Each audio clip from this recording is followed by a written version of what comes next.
Hey, everybody ready to get started? Hey, good afternoon. This is the regular council afternoon meeting for Tuesday, August 29th, 2023. Call this meeting to order at 1 o'clock. And just before we officially get started, I just wanted to make a quick comment. I just wanted to acknowledge the devastating wildfires that have been affecting our valley right now, both north and south of us. On behalf of the District of Summerland and Council, we'd like to give our thanks to the wildfire crews, the first responders, government officials, and ESS volunteers who have been working around the clock to manage these fires, and to let those in our neighboring communities who have lost their homes know that we are thinking of them. It has also been amazing to see how many Summerlanders have reached out to help these evacuees. I would also like to thank Summerland staff, particularly in the recreation department, who worked very quickly last week to organize indoor playtime so that young children in our community could have a safe place to play outside of the smoke, or sorry, indoors, get away from the smoke outside. Wildfires and smoky conditions can be very unsettling and scary for many people. So I encourage everyone in our community to be kind and patient as they're out and about, and most of all, to continue to support our local businesses who have been really hit hard during this time. Mayor Holmes, who is joining us by Zoom, will have more to say about the wildfires in his report later on. So thank you for that. Corporate officer, do we have an introduction of late items at all? No? Okay. Can I get an approval of our agenda? Councillor Van Elfen and Councillor Barkwell. And I should just also note, I forgot to say that this meeting is being recorded live and is streaming on the District of Summerland YouTube channel. All representations to council, written or verbal, will form part of the public record and will be available to the public for viewing electronically or as a written record. Okay, moving on to number 4, the consent agenda. Did any councillors want to pull anything out of our consent agenda today? Councillor Peak. Thank you, Your Worship. I'd like to pull the Forest Practices Board letter. Okay. So that's A and C, the Okanagan Basin Water Board, for some discussion. Okay. And Corporate Officer, where will those come out again at the end of the meeting? Oh, 9, don't they? Yeah. Okay. Great. For the rest of the items then, can I get an approval of our consent agenda? Councillor Betts, Councillor Van Elfen, all in favor? Great. Okay, so we'll discuss A and C later on in the meeting. Moving on to delegations. So first up today, we have Denise McDonald from the Summerland Fall Fair Society. And she's also joined by, looks like some other board members. Great. Go ahead. Yeah. Turn your mic on there. Turn your mic on. Thank you, Councillor Trainer, and all the rest of you. It's wonderful to be here yet again. This is going on since 2018. We've been creating a new reimagined fall fair, and it is coming together each year more and more. Thank you for your early support. It's difficult to plan something when you have little support coming into the new year. So you gave us grant and aid, and much appreciated. Currently, we have a lot of support from other community groups, including the Summerland Community Center. They're going to host a Friday night concert, and Bottleneck Drive will be there with a tasting opportunities. Money from that event, from the Bottleneck Drive, are donating to the Fall Fair, which is wonderful. The next day, we have many of our community groups participating in their own way, and they showcase their own efforts in this town. And they generate interest in what their activities are, gaining volunteers for their groups. We're looking for volunteers for our group.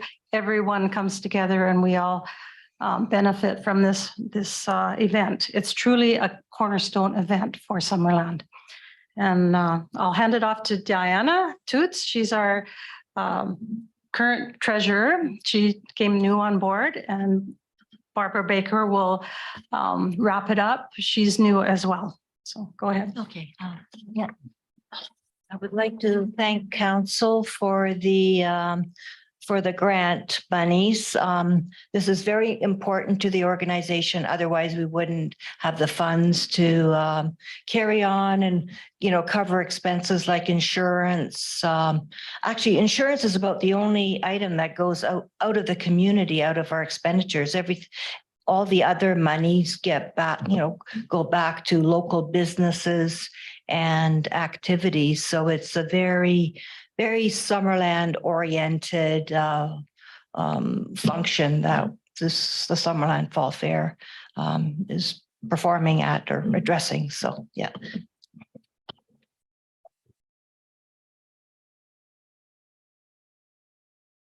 Thank you very much for having us here. I'm going to talk just for a minute about something more personal, I think. I grew up in this town in the late 40s and through the 50s, which is a very long time ago. Did like so many students do, off to Vancouver, off to UBC, get a job, get a house, raise a family, etc. And through that, two things, either through my family or by myself, I've always owned property here, and I've always promised myself I would retire here. So 20-ish years ago, I retired, and it still took me 20 years to carry it out. However, here I am. Last February, I think it was, there was a little article in the Review talking about Fall Fair, which took me back to my childhood and being in school and submitting things, probably pure junk, but things to the exhibits and feeling very much important and part of the community. This little article in the paper mentioned the need for volunteers. So guess who went to a meeting and guess who twisted her arm? And so here I am on the committee and very happy to be so. I tell you all this simply because I want to re-emphasize what the other two have said. Thank you so very much for your support. This is truly a community event. It does go back forever, even well before me. Apparently the first one was 1909. You probably know that. And it's not changed in many ways. It's still basically an agricultural fair. We're an agricultural community at heart. But it has changed a whole lot, as we all have with the times. I think we've pulled together a really good event this year, and I'm really looking forward to it and very happy to be A, back in Summerland, and B, involved in the Fall Fair. Thank you so much. I forgot to mention, it's not this Saturday, but next Saturday, September the 9th. Thank you again. Great. Thank you so much for your presentation. I will get to council questions in one quick moment. You mentioned that there was an event on Friday at the community center. Is that right? That's right. Okay. They've embraced the whole event. Right. Okay. And were you what was the involvement with Bottleneck Drive again? How are they participating? So they're going to show up 6 o'clock, or the doors open at 6. And they will have tasting opportunities. You buy a ticket for three tastes for $10 or 2 drinks for $10. And that money will go back to the Fall Fair. And they get to showcase their beverages. Okay, perfect. Great. Just over to our CAO, do we have any permits that are needed for Bottleneck Drive, or? They'll be looking to get a liquor license, I'm sure, as long as that consumption's not taking place in the park area, which would require special permission from council, then we'd be okay. So through the Mayor, Aaron Trainer, we specifically, if we expand the Fall Fair, we kind of, our goal is to get other community groups to take on that new role because we are a small group and we're not going to overextend ourselves. So that way we pull in more groups, more community groups. They have their own people. They take care of what they're hosting. So it's a great model. Council, do we have any other questions for the Fall Fair team? Go ahead, Councillor Van Elfen. Thank you very much, Deputy Mayor. And I just want to say thank you to the presenters. Thanks for what you do. Thanks for stepping up and taking this on. I know it's a massive role and it's just great to see it happening. But I know a few years ago, Denise, it was incorporated with the Sunday market downtown. I think at one time, 3 years ago. Has there been any thought about that, maybe incorporating it? Because you got so many local farmers at the farmers market selling their produce and stuff that they build here in Summerland. And I think it would accent, the Fall Fair and the market and just bring that much more people to our downtown core. I just don't know if it'd be a benefit for everyone. I just thought I'd throw it out there. Thank you. So I can respond. So yes, for sure. The long-term vision is to bring in more people to host maybe something over at Memorial Park, because Saturday it's the Okanagan the cruisers. So they take over the Memorial Park and they're bringing 200 vehicles plus the drivers, the spouses to the community. So Saturday is booked solid in Memorial Park, but Sunday, say we have a community feast of fields. We don't have the capacity to manage that, but maybe another group could. And they could make money at it. Say that the food bank. I mean, it's a huge amount of work and coordination. So, and that way the farmers market on Main Street would benefit. So it's a growing event. Councillor Peak. Thank you very kindly, Your Worship. I do want to say, Denise, to your new members, as well as the people that have worked with you on the board before, I commend you on the fact that you step out and invite other groups to come. So the Summerland Community Center coming on board in a different way than they have in the past, the museum, the art center, and you invite other groups in to have participation, put up their own tables, encourage involvement to their groups. I just think it's a wonderful opportunity. And of course, my grandchildren just love all the things they get to do, and it's so much fun to watch them. So thank you very much for the work you continue to produce. Mayor Holmes, did you want to add anything? No, you're good. I think Mayor Holmes committed to coming and opening the fair. I think I saw that in an email. Yes, good. Yeah. I'm sure the rest of us will be there as well. So yeah, well, thank you very much for coming. And last year's event was really great. And I also admire you for, taking on what you can and doing it really well and not overextending yourself, because I think that's kind of what happened before is the volunteers all got burnt out. So it's really nice to see a smaller fair, but it really done really well. So looking forward to it. So thank you. Okay.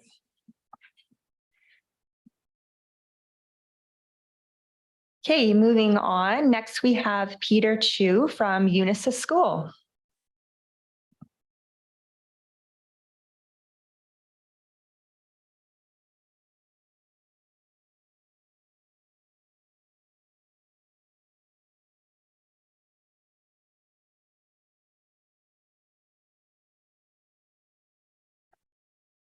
Okay, well, good afternoon, everybody, and Mayor Holmes, Deputy Mayor Trainer, and members of the council. Thank you for giving us this opportunity for us to come up and give you an update. Just a quick introduction. My name is Peter Chu. I'm the Executive Director for Unisys School.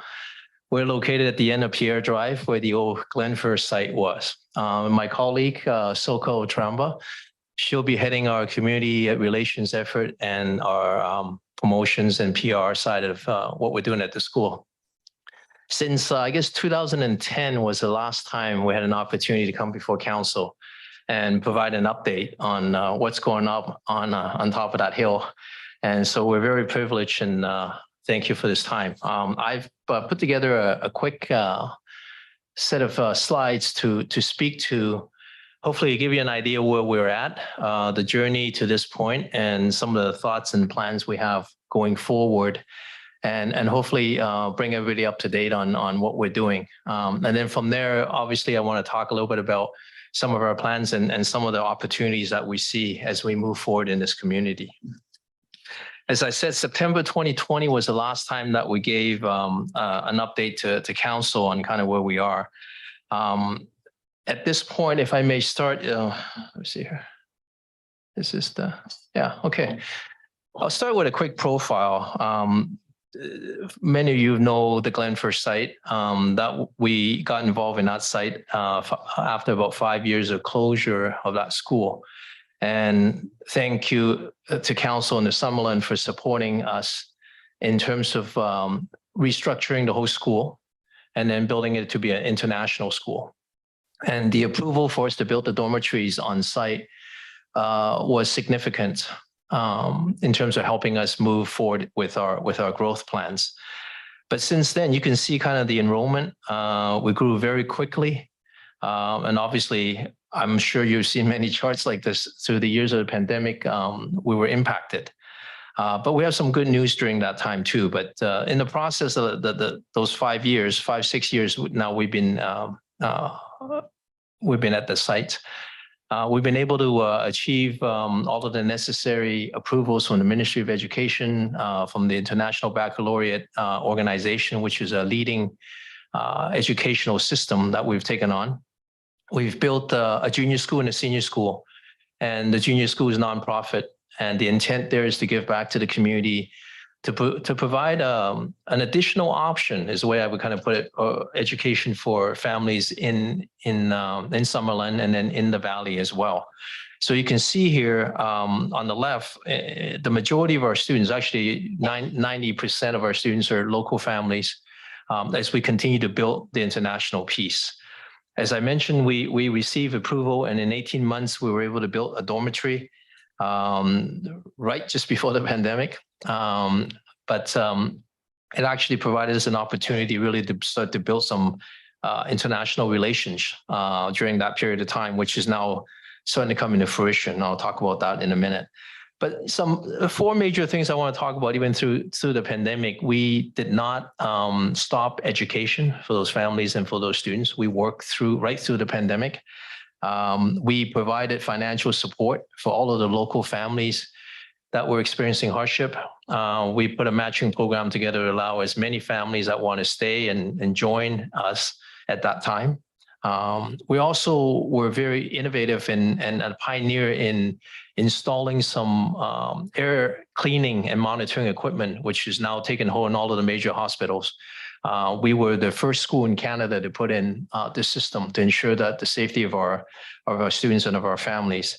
And lastly, most importantly, we were able to retain employment, continue employment for all of our staff and teachers. And those were very, very difficult times for everybody. But we managed to work through that. So today we have about 47 staff members, including teachers, that are working at Unisys. Many of those, all of them are BC certified Canadian citizens, obviously, to be able to teach in Canada and teach in BC. Many of them are returning to Canada after years abroad. Most of our teachers have at least 3 to 5 years of international teaching experience. And that's very important in terms of our efforts to, at Unisys, we say, how do we strengthen the local perspective and develop global horizons for our students? And so having teachers that have been traveling around the world and knowing what's going on around the world really brings a very unique perspective to what we're doing. I'd like to spend a minute and talk a little bit about the importance of international education to Canada, to British Columbia. And we're looking to work on that basis to extend the benefit and bring that also to the Summerland community. It's a busy chart, but I'll just summarize it this way. The bullet points on the right. There's a significant number of international students coming to Canada for very, very good reasons. We have one of the best education systems in the world. We're a very open and accepting society. And we provide very good pathways post-graduation for many of those students to be contributing members to our community, to our society. So if you look at the total number of students, we're approaching 750,000 students in this country. And BC is the second largest recipient of those in Canada. More significantly is the contribution to economic growth. There's quite a substantial multiplier effect from the students outside of their tuition fees. They spend a lot of money, a lot of expenses within the communities they live in. And then they have obviously their parents and friends visiting here, which contributes to tourism and the development of culture and activities in our region.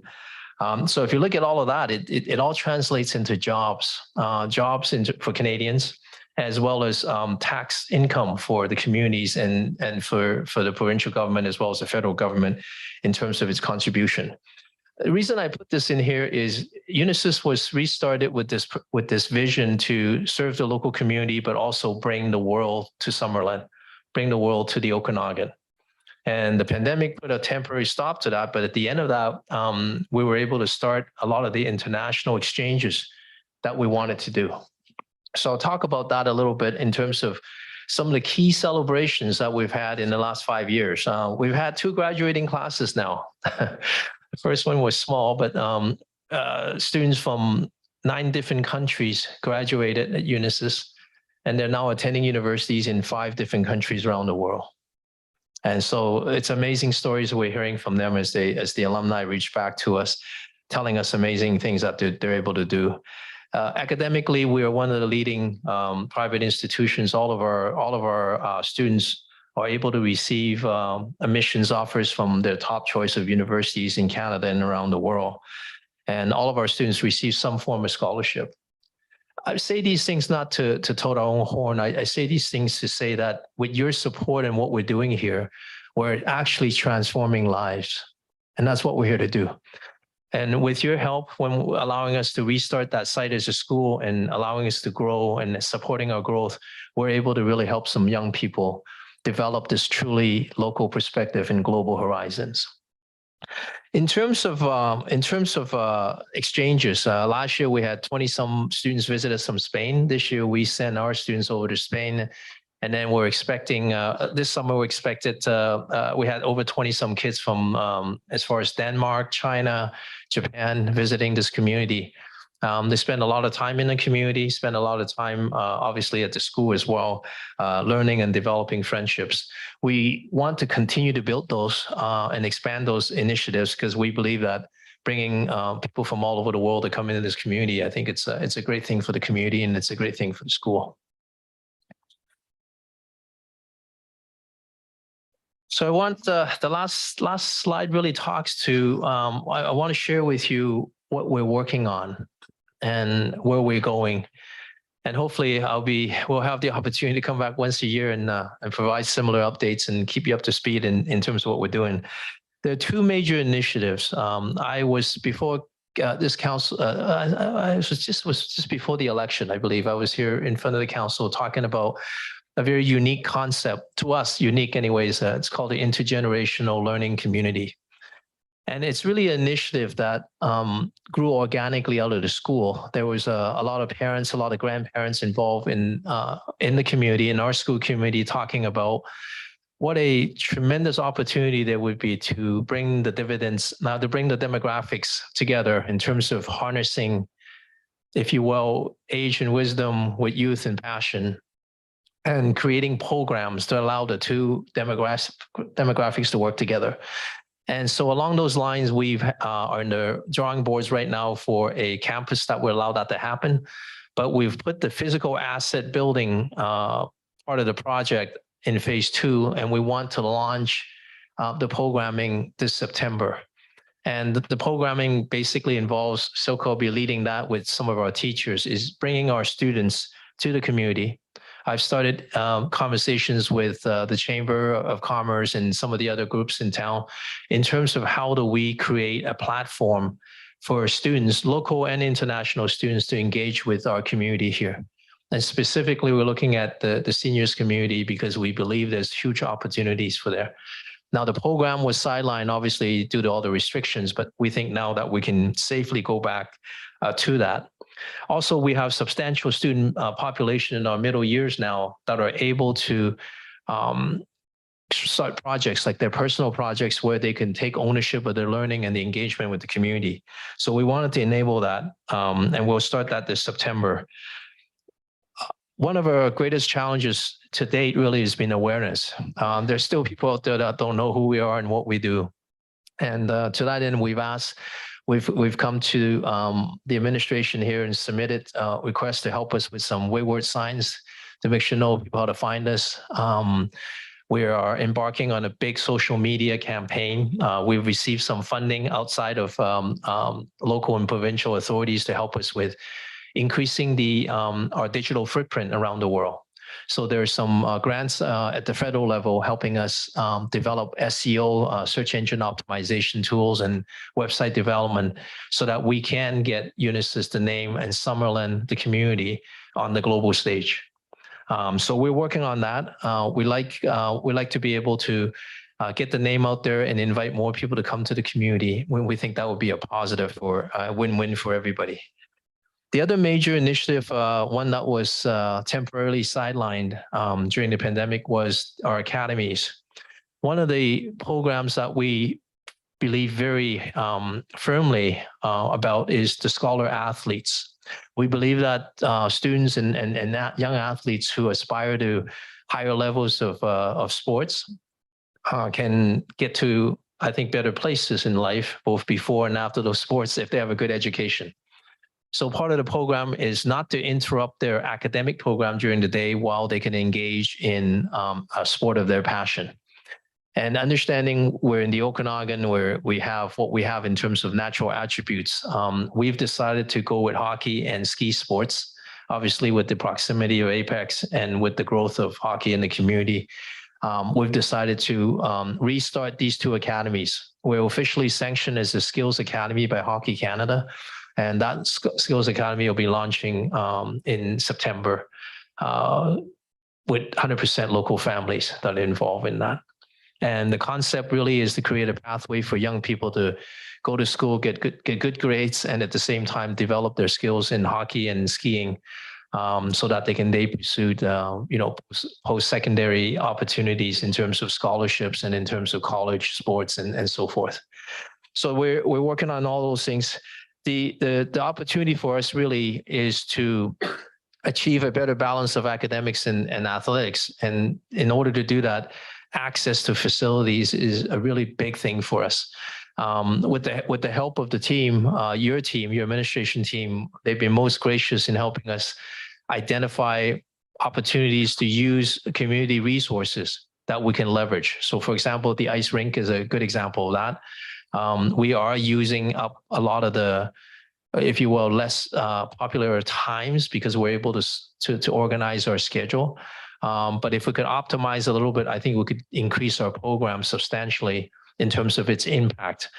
We know ice is hard to come by. We know that it's a substantial cost component in your budget. The ice in the curling rink is a huge financial burden for the community. And we hope to be able to use much of that time, the off time, so that we can optimize the capacity of the assets.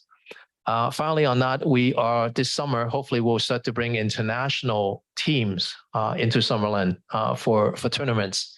And that'll bring families and kids coming into the community. And I think that would be an amazing thing to see as well, in addition to the summer camps that we're doing. So with that, that wraps up the formal part of my presentation, and welcome any questions and insights you may have. That was great. Thank you so much for the update. Lots going on. I have a couple questions, but I'll see if council has any questions for Peter. I'll go to Councillor Betts, and then after we'll go to Mayor Holmes. Thank you, Deputy Mayor. Thank you for your presentation. I'm one of those people who found what you were doing a little elusive. So it's nice to have an update. And I appreciate that. Really going in depth. And I've heard about your skills academies coming together. So those are out there in our community. And I'm just wondering, how did you go about getting your skills academy certified by Hockey Canada? So if you look at the Sports for Life program within Sports Canada, which Hockey Canada falls under, one of the big things they're trying to do is get students and kids earlier, get involved earlier in sports and then have a pathway for them. So the Hockey Skills Academy is really the first step in getting kids involved in hockey, providing them with very basic skills that are necessary for them to excel and compete in the global stage. And it was created by Hockey Canada after a hiatus of victories in the international arena for a while. Hockey Canada started looking at what was going on and started looking at Europe. And what they were finding was that a lot of young kids in Europe were put in skills academies. They worked on skating. They worked on all the things that were important without hitting a puck or without shooting a puck, excuse me. So that was created by Hockey Canada. And then they went around to communities looking for groups that would be interested in taking on the Skills Academy. And then the Ministry of Education actually now recognizes part of the curriculum that's developed by Hockey Canada as part of the phys ed curriculum. So schools now can actually take on the Skills Academy without sacrificing learning time, if you will. Yeah. Mayor Holmes, go ahead. Yeah, thank you. Thank you, Peter, for the presentation. I know a few years back, there was some challenges with the federal government for students obtaining visas to come to the school. I'm just wondering if that's still a challenge. Has it been resolved or where that's at right now? Yeah, thank you for that question. Short answer is yes, but there are different factors driving it. I think during the pandemic, really, the system of processing the visas and obviously the travel restrictions was a huge detriment to everything. We made a conscious decision at the beginning of the pandemic to send all of our kids home because we didn't know the international kids. We sent them all home. So we lost 25 students in 1 year because we weren't sure if they were ever going to be able to go home. So we wanted to take the opportunity to send them home. But after they left, for them to come back, they had to reapply for all of their study permits and everything. And then the workload issue became a huge barrier, meaning they were Immigration Canada was not able to process the amount of work that was given to them. With sort of half staff that was working, half the amount of staff that was working because people were working at home, and the systems were not supporting work at home for immigration files. So there were systemic barriers preventing visas being processed. So I'll keep it short and come to today. They're still working through the backlog. They're still working through many of that, but visas are actually now a smaller concern for us than they were 9 months ago.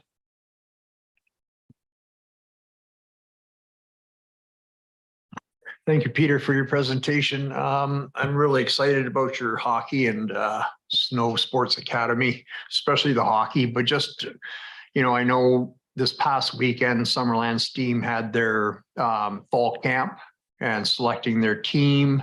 And I know in the past, many years ago, when I was slightly involved, a lot of the young players at that age group of this team would go out and spend time with minor hockey and, help them out or, give them some goalie coaching or, skating.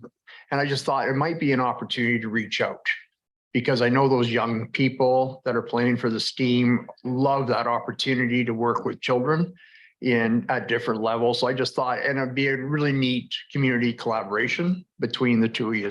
Thank you. Yes, most definitely. Thank you. I think that's a great recommendation. We are starting very young, so it's grade 4 and 5, so that'll work perfectly. Yeah, thank you. Hey, Councillor P, go ahead. Thank you very kindly, Your Worship. Peter, I want to thank you. I was designated to come to the graduation ceremony and I really enjoyed that. The number of students that had attended from international areas, but also the fact that they were going to Spain and Hungary and Australia. They were going on to other places to go on with their degrees.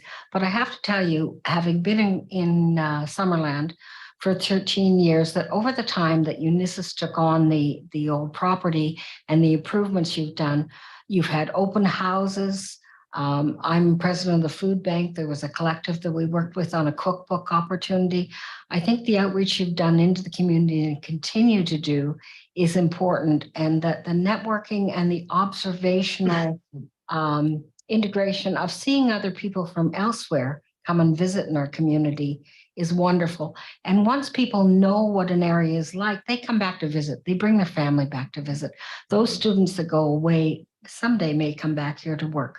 So I'm really appreciative of your community from Unisys in the work that you do, and we're very pleased that you're in our community. Counselor Barkwell? Thank you, Madam Chair. I was just wondering, how do your students feel their acceptance has been in the community? And I ask that because someone I know is in charge of a school on the island, an international school, and she thought that was very important for the community to get to know and welcome the students. Yes, that absolutely. It's a vital part of what the attraction actually coming to Summerland is. They're in a completely immersive environment in Canadian Anna, if you will. And that's a big attraction for our international students to come here. I have to say, you know, we're not happy to date with our efforts, even though some of that is beyond our control in terms of getting our student community more into the community. We want to start that now that we don't have all these restrictions, and it's safe to do so. All of our students are looking towards some of these programs. Now, within our curriculum, just to add a point, we have within the IB curriculum specific credits assigned for students to get involved in the community. So there's incentive as well as the desire. So when they do something, they actually get credit for it. That makes it a lot easier with the students if they're earning their marks while they're doing something they like to do. The other piece of students choosing Summerland and choosing Unisys is really an environment to learn the language. So here, if you don't speak English, you're not going to be able to go to Tim Hortons. So it's very, very important for those students, this environment we have. And if we could create this platform of exchange and opportunity for more of a structure environment for the students and the communities to get involved. For example, the hockey piece, getting involved with these teams. Those are the kind of platforms that we're trying to build. Yeah, so absolutely, yes. Great. I'll take the last question, seeing no others. I see here this year you're welcoming 130 students. What is your ideal number for the school? Like, what's your, I guess, ideal number, and then your capacity as well? The attraction for Unisys is a small school, big heart, big community. And that means every teacher knows everybody's name. So our desired state is what we're permitted to expand to, which is 380 students. The physical assets that we've built to date will accommodate that. So 384 with about 100 boarders from around the region as well as from around the world. We've introduced a weekday boarding program that will allow families from the Okanagan who feels that travel prohibiting them from coming here would be able to send their kids here Monday to Thursday and then go home on the weekends. And we encourage that for the higher grades because that starts to help them get ready for school, obviously university and post-secondary careers when they go on their own and be independent. So the capacity is 384 and we're at 130, obviously a long ways to go. And just one other little quick question. When students come to you, like say a student joins you at grade 8, for example, do they typically come for 1 year or do they stay with you until grade 12? Yeah, great question. We have, fortunately, we have many multi-year, but we do accept 1 year immersion exchange students as well as multi-year. 2 amazing stories I'll share. 2 students from Mexico who wanted to come and just get exposure for 1 year, ended up staying 5 years. And Paulina, who was a valedictorian last year, came for a 1 year trial and decided to stay. She loved this place so much. She ended up staying for 4 years. Yeah. That's very cool. Good. Well, thank you so much for coming. And yeah, these, come regularly and update us because it's always good to know what's going on. Yeah. And, if you ever want to bring any of your students to a council meeting as well, we can also accommodate that. Yeah. Okay. Any further questions? We're good. Okay. Thank you very much, Peter. Thanks for coming. Okay, we're moving on to our public comment opportunity. We have 50 minutes set aside for this. Each speaker gets 2 minutes to speak. Is there anybody who would like to speak to an item on the agenda? No, we don't have anybody online. Okay. Double checking. Good. Okay, moving on. Business items. So 7.1, council procedure bylaw amendments. And Kendra, are you taking this? Great. Thank you, Deputy Mayor. So before council is the draft council procedure bylaw amendments regarding council chambers decorum, as previously discussed at the August 8th council meeting. Should council be okay with the draft amendments, the council procedure bylaw amendment bylaw number 2023-2022 can be considered for its first 3 readings. And with that, I'm happy to take any questions. Council, any questions for staff? Councillor Peak, go ahead. Not a question, but I think we had some very good discussion when this was brought forward, and I would be prepared to bring the motion forward as it reads. Okay, great. Thank you. Do we have a seconder? Councillor Betts? All right, it's on the table now. Any discussion? Councillor Betts. Thank you, Deputy Mayor. I think I would just like to take the opportunity to just kind of illustrate that there's expectations on members of council and senior staff, as well as members of the public joining our public proceedings, and just having expectations set out that everybody is a part to right from the get-go, I think is a good standard to have just publicly available. And that's why I supported this bylaw. Thank you. Councillor Peak. I took it from a personal perspective, having been a mayor in another area for 7 years. I felt that to outline the kinds of things on the expectation to our public and the staff and to ourselves was important, that people really understand what our expectation is, and that we want a peaceful, decorous meetings in every case where we go, whether we're here or whether in public meetings. And I think that this was a great opportunity to reinforce that. Thank you. Any further comments? Okay. Mayor Holmes, you're good? Just double checking. Okay. All right. If there's no further discussion, then I'll call the question. All in favor? Councillor Barkwell? Are you okay? All in favor? Yep. Okay. Any opposed? All right. That's carried. Thank you. Okay. 7.2 landfill tipping fees. Is that Joe? Okay. Thank you, Deputy Mayor. As council is aware, the Glenmore landfill in Kelowna has been closed due to the current regional district of Central Okanagan wildfires. In an effort to ensure waste services are able to avoid disruption, a request has been made for material to be accepted at the Summerland landfill. This has been agreed to, and material has been arriving at the landfill since last Monday, so just over a week now. According to our bylaw, the fees and charges amendment bylaw for solid waste, any person who disposes of non-service area solid waste at the site shall be charged 2 times the rate for refuse or 2 times the highest rate for any material contained within the load.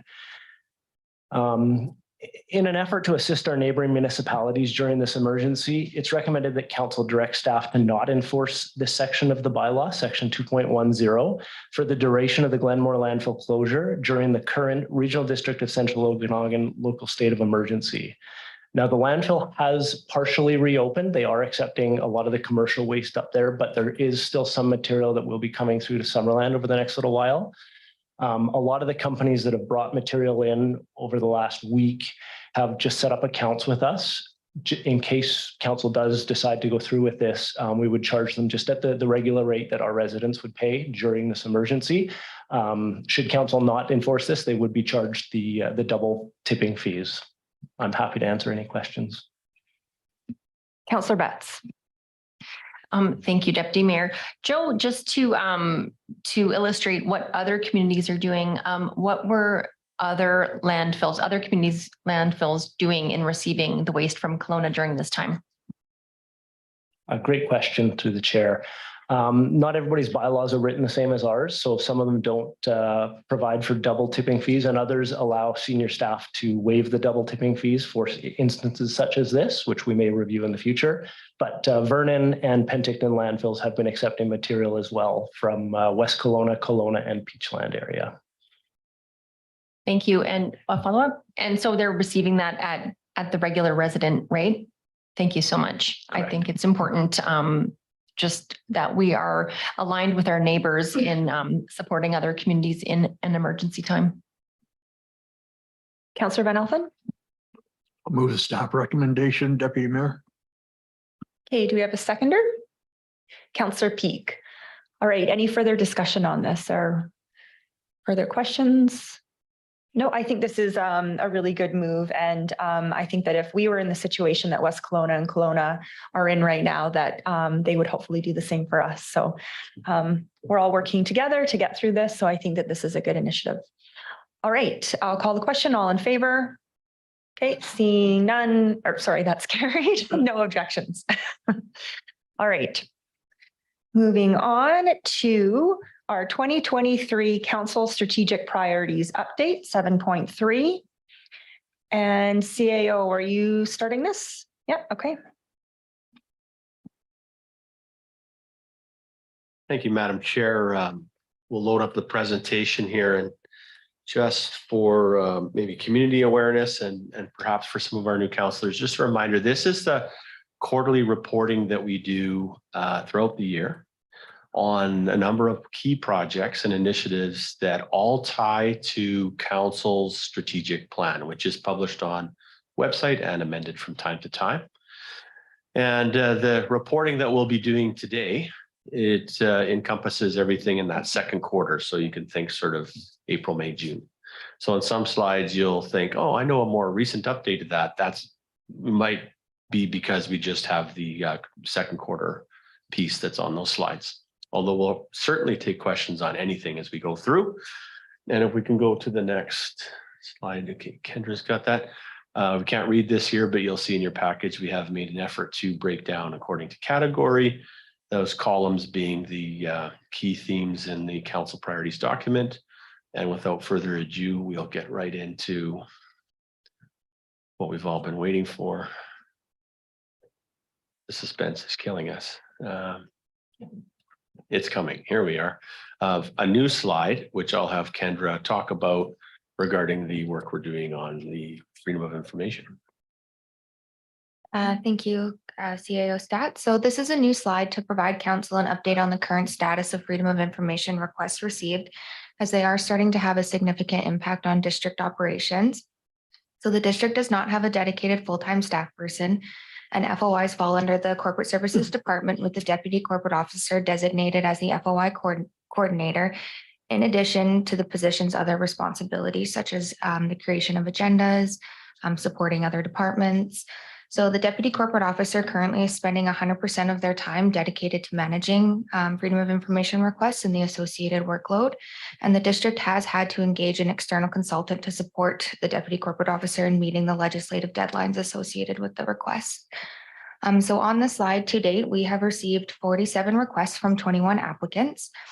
Of those 47, 31 have been received in 2023. Or 31 in 2023 have been closed, and 2 files from 2022 were closed. So of the 33 closed files, there have been approximately 12,474 pages searched, with only 10,000 being released. So the discrepancy is the other pages were deemed non-responsive, or duplicates. And looking forward, this is kind of hard to see, but there are currently 16 files that remain active with a known page count review of 33,000, almost or just over 33,000 pages. There are still 4 requests that we do not know the page count of due to various reasons, such as awaiting a fee payment or record conversion or sorting. And for example, one of these 4 that we do not know the page account, we do know that it will take 100 hours of a dedicated staff time just to search the records. So with that, yeah, that's just to provide council just an overview. And if you have any questions, I'm happy to answer them. Councillor Van Elfen. Thank you. So basically our deputy corporate officers doing this at a pretty much a full-time basis? I would say over a full-time basis at this Over point. full-time, and then there's also, she has support via IT. So how it works is we've engaged an external consultant. So IT supports when we get a request for such as like an email search or something more on the digital side. So we can actually have IT search the email records. And then we've engaged an external consultant to review those records. So they'll go through them. They'll get rid of any duplicates, but they'll also, when you have an FOI, you have to put the records in chronological order. So they'll be able to sort them to do that and then give them back to us for review and redline. Counselor Betts.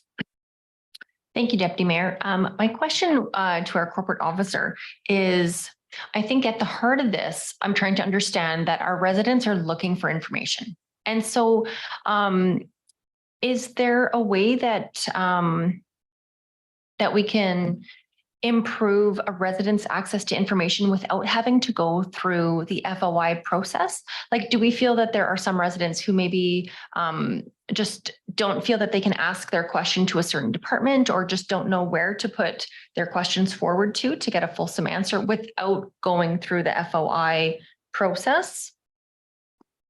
Through the deputy mayor to Councillor Betts. So we do often, when we do, especially when we get a request hand delivered to us. So either Dallas or myself will try to work with the applicant to see if it is something that can be handled throughout, like without going through the FOI process. We don't want any more requests. So if we can avoid one, we do. The nature of the requests that we have been receiving do trigger the Freedom of Information Protection and Privacy Act. So they're not necessarily records that are readily available. We actually have to go through them in accordance with the act to see what of that one specific record or what is being requested, what can be released and what can't. So just to follow up, so are the questions then that are coming as FOI requests, are they regarding trying to get more information about the operations of the town, or more kind of personal requests into the background of conversations between just different people? I'm just trying to understand how we can better help our residents get the information they're looking for. For example, if it's operational, how we can help people get that and be better directed to save all of us more money. Through the chair to Councillor Betts. So we have a variety of requests. I wouldn't say we see one over the other, but we get requests for bylaw complaints. We get requests, fire incidents reports. We do get requests for if people would like to see correspondence related to a specific project or a specific file. So it varies. More often than not, though, we are seeing requests that delve into communications or correspondence, which then again would trigger the act for personal information. It could be like if it's related to a bylaw, investigations, things like that. Councillor Barkwell. Thank you, Madam Chair. I think I've got a couple of questions, if I could take 2 or 3 at a time. Just so I understand this correctly, I'm looking at the table that's up there now. So request number 10 resulted in 8,446 pages as a response. And then somebody has to go through each one of those pages to make sure there isn't information about people that shouldn't be related. So how long does it take to go through 8,000 pages? Through the chair to Councillor Barkle. Yeah, so each word on that page needs to be reviewed. So it could be a piece of correspondence, or it could be an email, it can be even a permit if it says a word like he or she. So it's not just the page, it's each actual word needs to be reviewed in context. I don't know the specifics of that request. So if it's something that's easy, I'm thinking something like this, 8,000 pages, I would say it would probably be almost a week's worth of work, at least. Tedious work too, I would think. So my second question, if I could, you sort of started on this part of it. We've got one person working on it full time. We've got IT's contribution. We have consultants working on these requests. How is our can you ballpark our total expense this year compared to previous years? Or is that not a fair question to at this time? But I'm just looking for sort of an estimate so we can understand the size of the issue. Thank you, Councilor Barker, for your question and through the chair. So previously, so in 2022, for example, we only received 31 FOI requests throughout the whole year. So we are significantly, we're 8 months in the year and we've already received, I'm really bad at math, but 15 more. I would say we are probably, we have one dedicated full-time person. So their whole wage essentially is being put to that. And I would say with all the other staff that, like other departments that are impacted, IT and the consultant, you're probably looking at like there should be a position for 2 people. 2 people, various, I mean, at different levels. There's nearly a 50% factor on benefits and stuff. So are we looking at, if somebody makes $70,000, they cost us well over $100,000. So we're looking at $200,000 to answer these FOI requests this year. And then previous years, our budget was always, $60,000 maybe. Yeah, so in my experience, through the chair to Councilor Barkle, in my experience here in 2021 and 2022, I would say the deputy corporate officer in 2021 spent maybe about 25% of her time.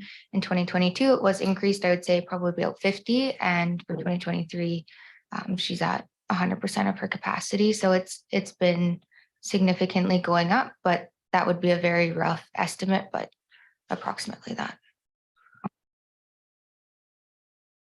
Councillor Peak. Thank you, Madam Chair. In concordance with what Councillor Barkwell was speaking about, is it more expensive if we hire a consultant to actually do them than to have it done in-house and take full-time staff?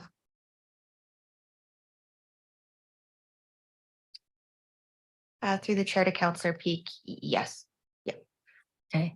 My other question would be, I'm sure that we are not the only community that has this kind of difficulties.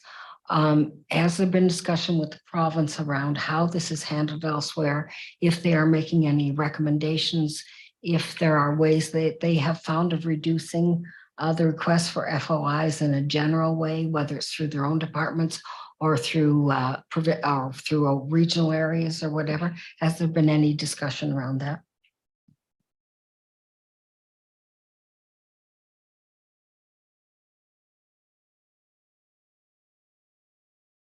Through the chair to Councillor Peak.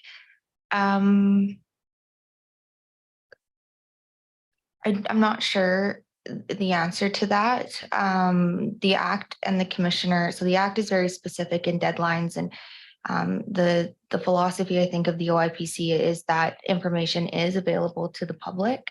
So they are very, that is what they strive for. So I don't think there has been consideration in terms of changing it. What we do personally is we look at what is available to us and allowed under the Act. So, if we are able to apply for a public body extension, if we're able to apply to the Commissioner for an extension, even in addition to that, we are doing so. So there are ways to try to alleviate it, but above and beyond that, I'm not sure.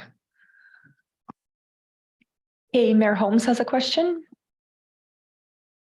Yeah, thank you. Just first to address Councillor Peak, I think Councillor Peak, we both attended a workshop at SILGA regarding FOIs and freedom of information and data privacy. And I think a lot of the communities, we heard from a lot of other municipalities there, and I think we're all kind of dealing with the same thing.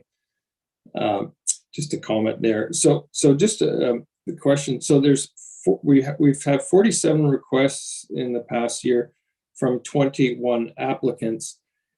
So that would mean there's some people who make multiple requests. Obviously, could you just tell me what is the most number of requests made by any one individual this year?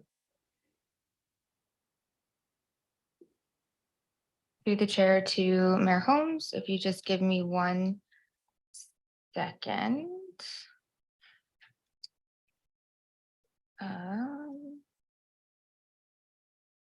I do believe we have, and I was just looking for the specifics. I do believe we have one individual who is, one applicant who is responsible for 40% of our requests.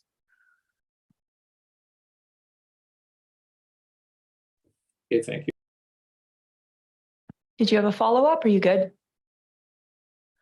No, I'm fine, thanks. You good? Okay. Counselor Bar.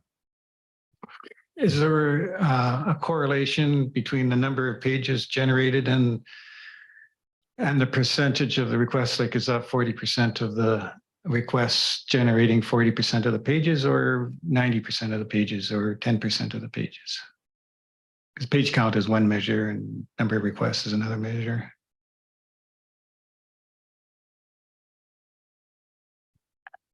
I would say no. We've had I would say applicants who have submitted just one request, and that's the only one they've submitted, and it's resulted in an extreme page count. I can think of the one I provided an example of earlier. So it's just a single requester, single applicant. It's the first one we've had, and yeah, alone just to search for the records of the request would be 100 hours of a staff person's time just for the search. Wow. So it really varies on what is being asked, but I wouldn't say it's one applicant is necessarily responsible for all that. Counselor Betts. Thank you, Deputy Mayor. So just to kind of clarify for the residents of Summerland, if we're spending essentially, we're now bringing in consultant professionals to help with this workload, plus 100% of one of our staff members' times, plus the benefits being paid out. We are in 1 year looking at $200,000 being spent on FOI requests being completed. Approximately. I would say approximately. I don't have obviously the numbers in front of me, but yes, I would say it's around there. To follow up. So when we were in our budget discussions, $100,000 is a 1% tax increase to the general public. Is that correct? Yeah, it was about 100, 105, 110.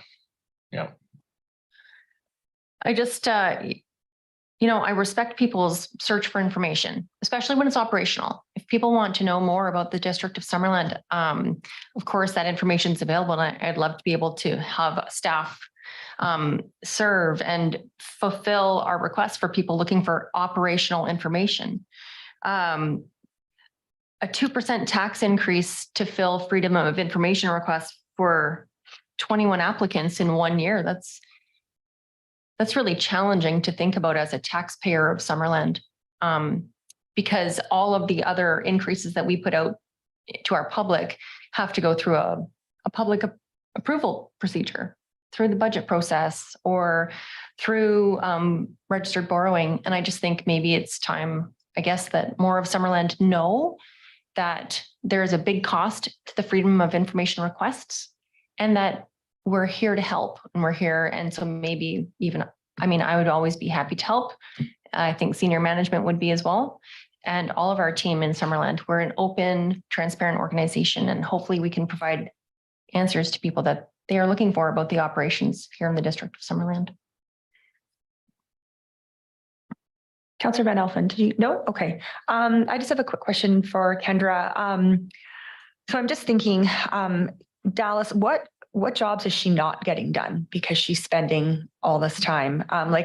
Part of her job is to do freedom of information, but if she's spending all of her time doing this, who's picking up the jobs that she's not getting done? Thank you for the question. I'm just trying to think of everything she does. There's a lot. So a biggest part of her job is agenda review and management. So she's responsible kind of for the whole agenda process. So she hasn't been involved in the last two. So that is either delegated to myself upwards, or Amanda, like our corporate service assistant, will support.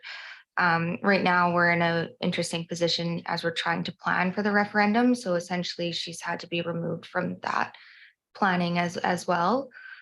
So anything she doesn't get done would fall to either myself or the corporate services assistant. Okay, so this, how we're operating right now, is not really sustainable. Okay, so this is something that we're going to have to discuss then during budget. It sounds like, okay. CAO. Yeah, thank you, Madam Chair. Just to point out the staff, we talk about Kendra and Dallas and Amanda in the corporate office. These are exempt staff members. So really, I mean, we're probably not going to hear it from Kendra, but it all boils down to a whole bunch of unpaid overtime. Exempt staff and management don't receive overtime. They just work as many hours as it takes, whether it's evenings and sometimes all weekend, to get these requests out to the public as a part of their public service duties. And it is something that compromises their health, work-life balance. And I would say for those reasons, it's unsustainable, not only from a financial perspective right now, but from a staff perspective. Okay, I guess just to wrap up this discussion, do you have any suggestions just going forward on how we can work through this issue?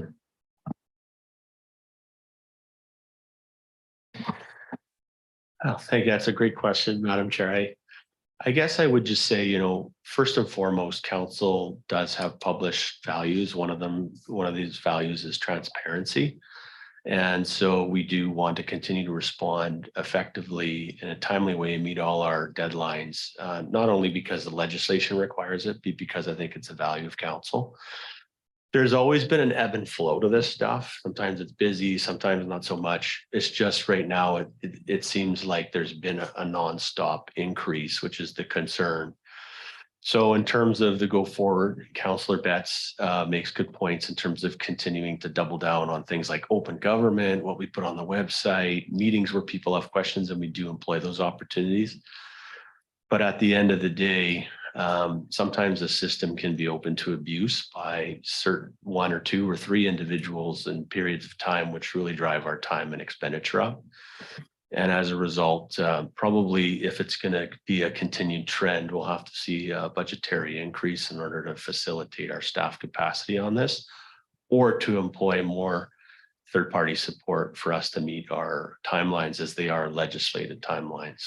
So, thank you. Okay, one last call.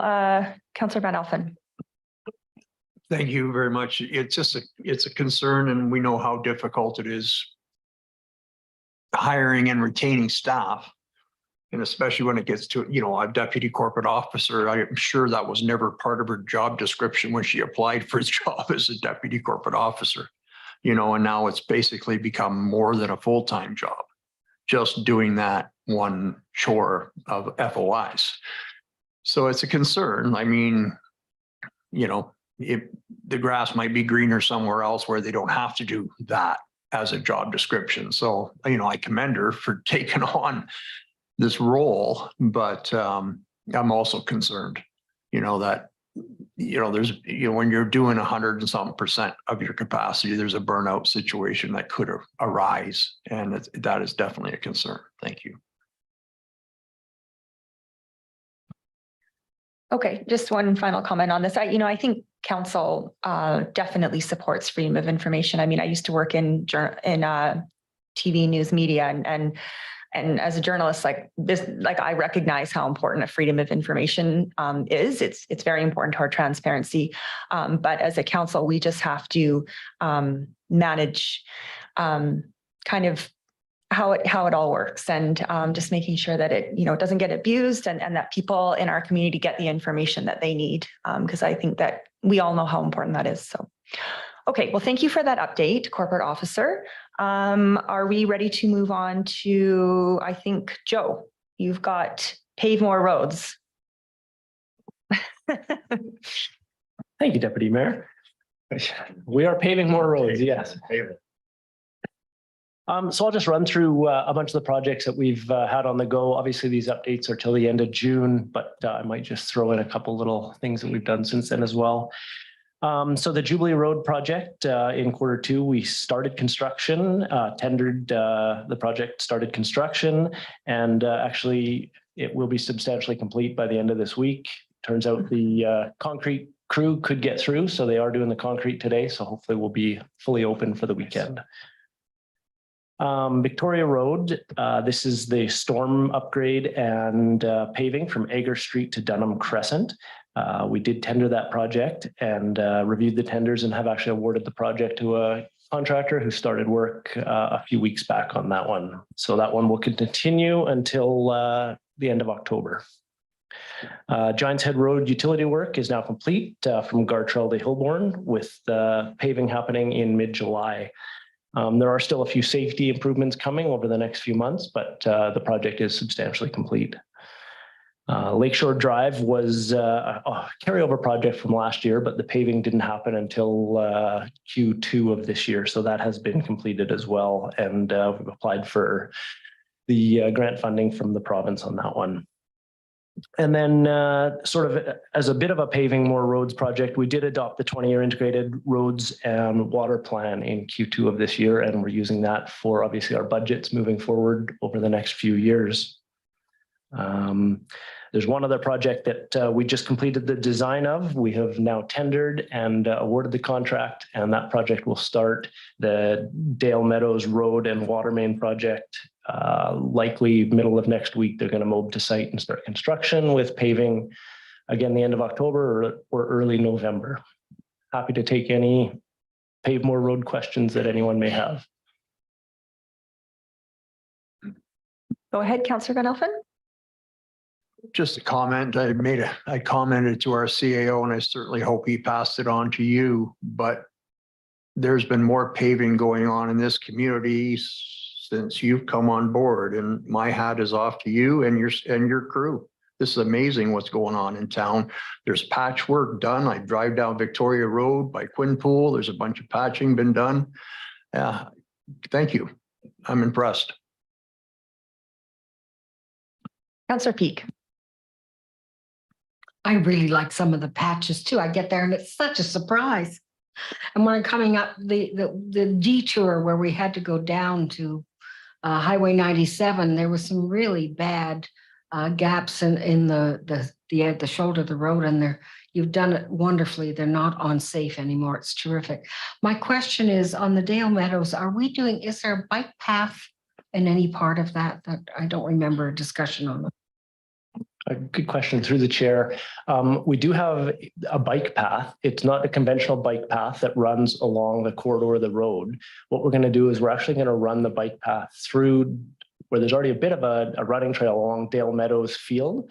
And then it's going to cut out to Dale Meadows Road out toward Gould Avenue. So the bike path it's a very narrow corridor there.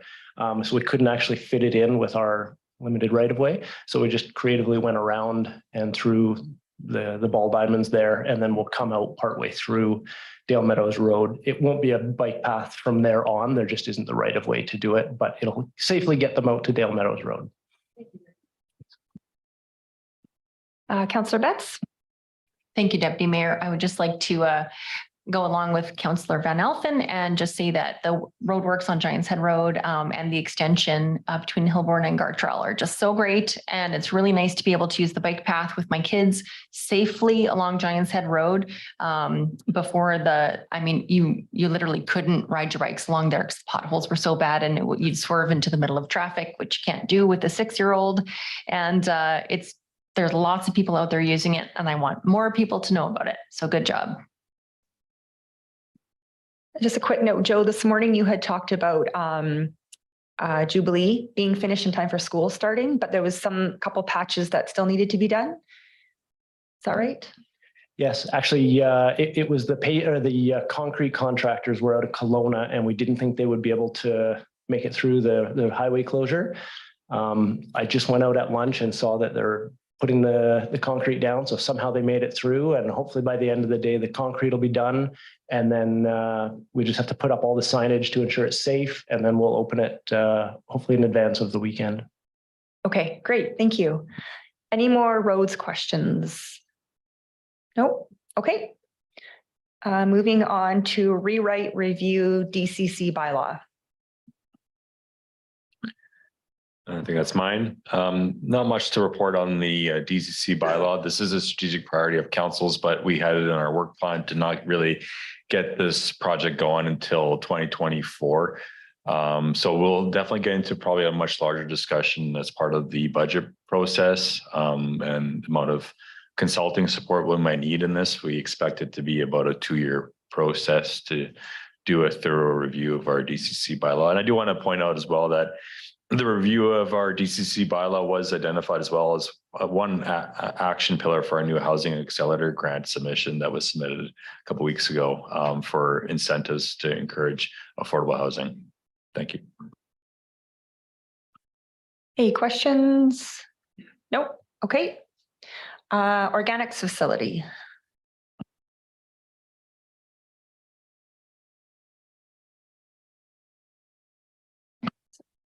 Sorry, it's just backwards on here. Okay. Domestic second service meters. Thank you, Madam Chairman. For domestic second services, so over the last quarter, we've done our open house and we brought some feedback to council on that.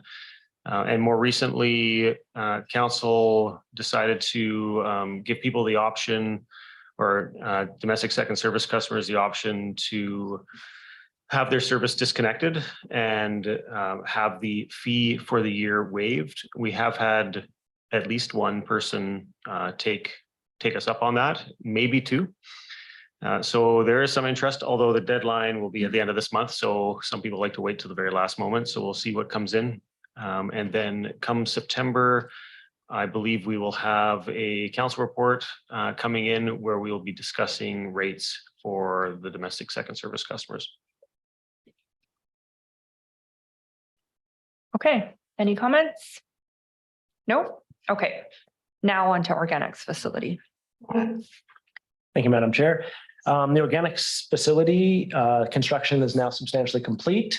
Our crews have started some test piles for compost production, and we'll be doing that through the next few months. There is an opening event scheduled, I believe, in mid-September.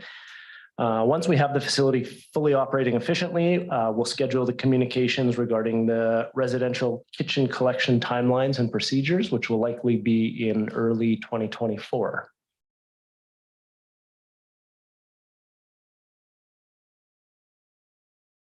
Oh, sorry. No questions? No, okay. Oh, Councillor Van Elfen. I'm sorry, it's a disgusting question. I know I asked it before. We will be able to take livestock, dead stock, from farmers. Through the chair, we won't be putting them in the compost facility. No. No? No. Organic. They're organic. We're not set up for that right now. We may in the future look into that. For now, it's kitchen materials, but that does include bones and meat. It's just we're not taking full carcasses there at this point. So Thank you. Something we can look at in the future once we're up and established. Thank you. Okay. Moving on then. Watershed management. Thank you. So to date, we've completed our source water assessment. That was the same in Q1. And the source water assessment characterized the source water quality, identified hazards, and made some recommendations on protecting our source water quality for the district. We have already actioned some of those recommendations. And we have some plan for next year, which is mainly the source water protection plan. And that's the big component of this watershed management piece that's in the strategic priorities. The plan involves establishing a technical advisory committee of stakeholders such as the RDOS, FLNRO, Ministry of Environment, Okanagan Nation Alliance, Interior Health, Ministry of Agriculture, et cetera, logging industry, and the OBWB. The OBWB has a source water protection tools kit that we're going to be using as part of this project, and it starts in 2024. So. Do you know when next year that will start, like in the winter or spring? Thank you. We'll be starting it right away. As soon as the year turns over, we'll be hitting this really hard. We do have some questions out to other municipalities that have completed these plans to see how many months it took them to complete, but it will certainly take the full year with all the consultation that's involved. And we've also reached out to other municipalities for what they would recommend we have for a budget. Okay, perfect. I can see this is a really big project with a lot of moving parts and a lot of different people, but it's super important, especially going forward with the amount of activity that we have in our watershed. Good. Any questions on this? Oh, Mayor Holmes, go ahead. Yeah, just to the last point there, the mayor and CEO will meet with Gorman Brothers. So Gorman Brothers, they're the most active of all the forestry companies in our watershed. They're the most active, and because they're not too far, they're up the road. So it's really important that we have them involved, I think, on the technical advisory committee and have their support in what we're trying to do here. And so we just thought that we would start engaging with them at a high level, so that when the technical people come along for their support, we want to make sure that they're supportive at their high end there. So it's about starting to build that relationship with them, and that's what this is all about, really, is making sure that we're all working together to the same end. Good. Okay. Any further questions? No. Okay. So connecting neighborhoods, sewers master plan, I think is the next one. And that's Joe.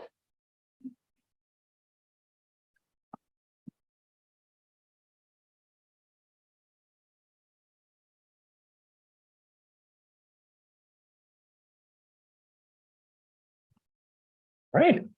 Through the chair, we did update council on the Deer Ridge sewer route, and council came up with a strategy for how we're going to implement that moving forward through a local area service.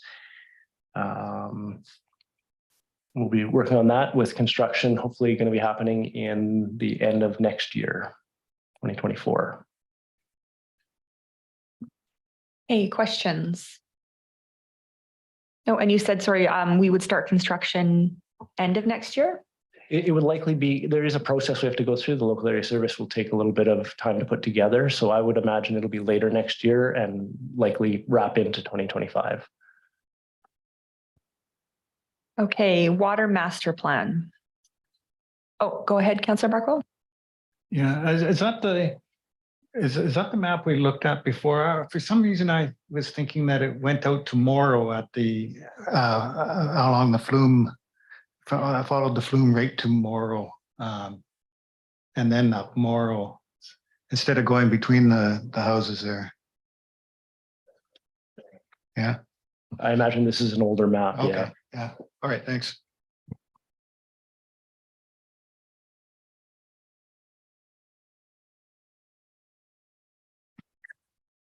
Okay, water.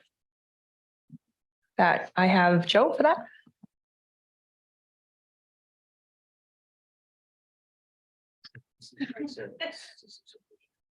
Okay. Through the chair, this is the system separation project. This is an effort to the infrastructure is in the ground along Giants Head Road, but we don't quite have the piping to get the untreated water there at this point. So we've initiated a study to ensure that all of the proper pipes are installed both above and below Giants Head to get the appropriate water there.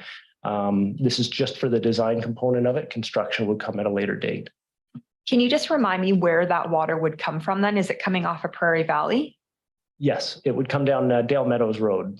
Okay. Yeah, and then it would run along Victoria and then through the roundabout and up to Giants Head. Okay, and did we have a rough cost estimate for connecting that?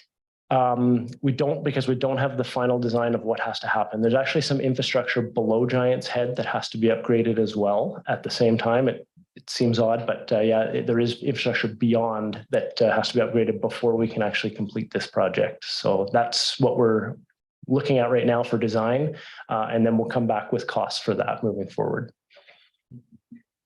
Councillor Van Elfen. So the project that's going on as we speak on Victoria Road, that sidewalk, storm drain and repaving, that goes to Dale Meadows? Not quite. It goes to Dunham, which is To Dunham. about halfway from Egger to Right. Dale Meadows. Yes. Okay, so then if we had to do this water connection to Giants or to Giants Head Road, then the rest of Victoria would get paved pretty much in the Correct. future. Yes. Perfect, thank you. Yeah. Okay, no further questions? I don't see Mayor Holmes. Maybe he's around still. Okay. I'm here, I'm Um, here. Oh, you are? Okay, there you are. Okay. Okay. Staff retention strategy, Marnie. Okay, that's me. Is it coming up, Kendra? Okay, so staff retention strategy. So council put this in the strategic priorities. What we're trying to do is obviously first attract and then second, retain good staff for the reason that if we have staff retention, we have knowledgeable, trained staff who can continue with solid customer service. They have history and understanding. And of course, every recruitment costs money. And if you're recruiting a CAO, it might be $25,000 or $30,000. And if you're recruiting other positions, it's generally slotted at about $10,000. And that includes the recruitment, the time, the training, the getting them up to speed, the orientation and all that stuff. So staff retention is a key. What are we doing to attract and retain staff? So to date, one of the things we did in the last quarter is we held a barbecue over the lunch hour in an informal, fun setting. Doing that with our staff just helps mold stronger internal relationships, in that type of an environment, gives a little break from work. So that was kind of the fun thing we did. And then the big thing we did, which was a lot of work, and there were many, many hands in it, was we implemented the 4-day trial compressed work week program. We do really believe this is going to give us an edge, and we are measuring things in soft and hard statistics. And we are doing that through the trial period. And we'll be bringing that back to council to be able to see if it does make a difference. But we do know right now we are ahead of other organizations, and the 4-day work week is very attractive to people. I get phone calls on it and people looking to come this way. I talk to counterparts who are doing hiring, and some of their competitions are just dismal. They're just getting no applicants whatsoever. So one, I think it is in a soft way starting to get the legs for the attraction piece. And I hear every day from a variety of staff about the retention side. So that's what we've done to date in this quarter. Next steps and what we've got underway is looking for our all staff meeting, which we have in October for Q4. And we have the all staff meetings twice a year in an attempt to keep people up to speed with all of the priorities and some of the big picture things that we're doing. And then our collective bargaining with the IBW continues to be underway, and we have some more dates set in September, and we hope to have that collective agreement satisfied and done so that staff group can have a certainty for a number of years going forward. Hey, Councillor Betts. Thank you, Deputy Mayor. Thank you, Marnie. For me, I was really excited about this 4-day trial work week. I think it is really attractive to so many different people looking to come to Summerland. I think it's an important piece. But I'm just wondering right now, where do we stand with our hiring? How many empty positions are we currently hiring or looking for people for?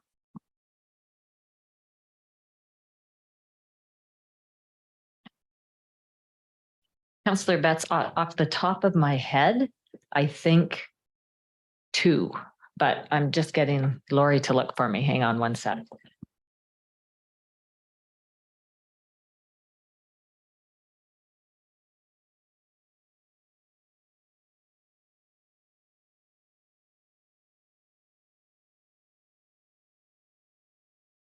Yeah, 2.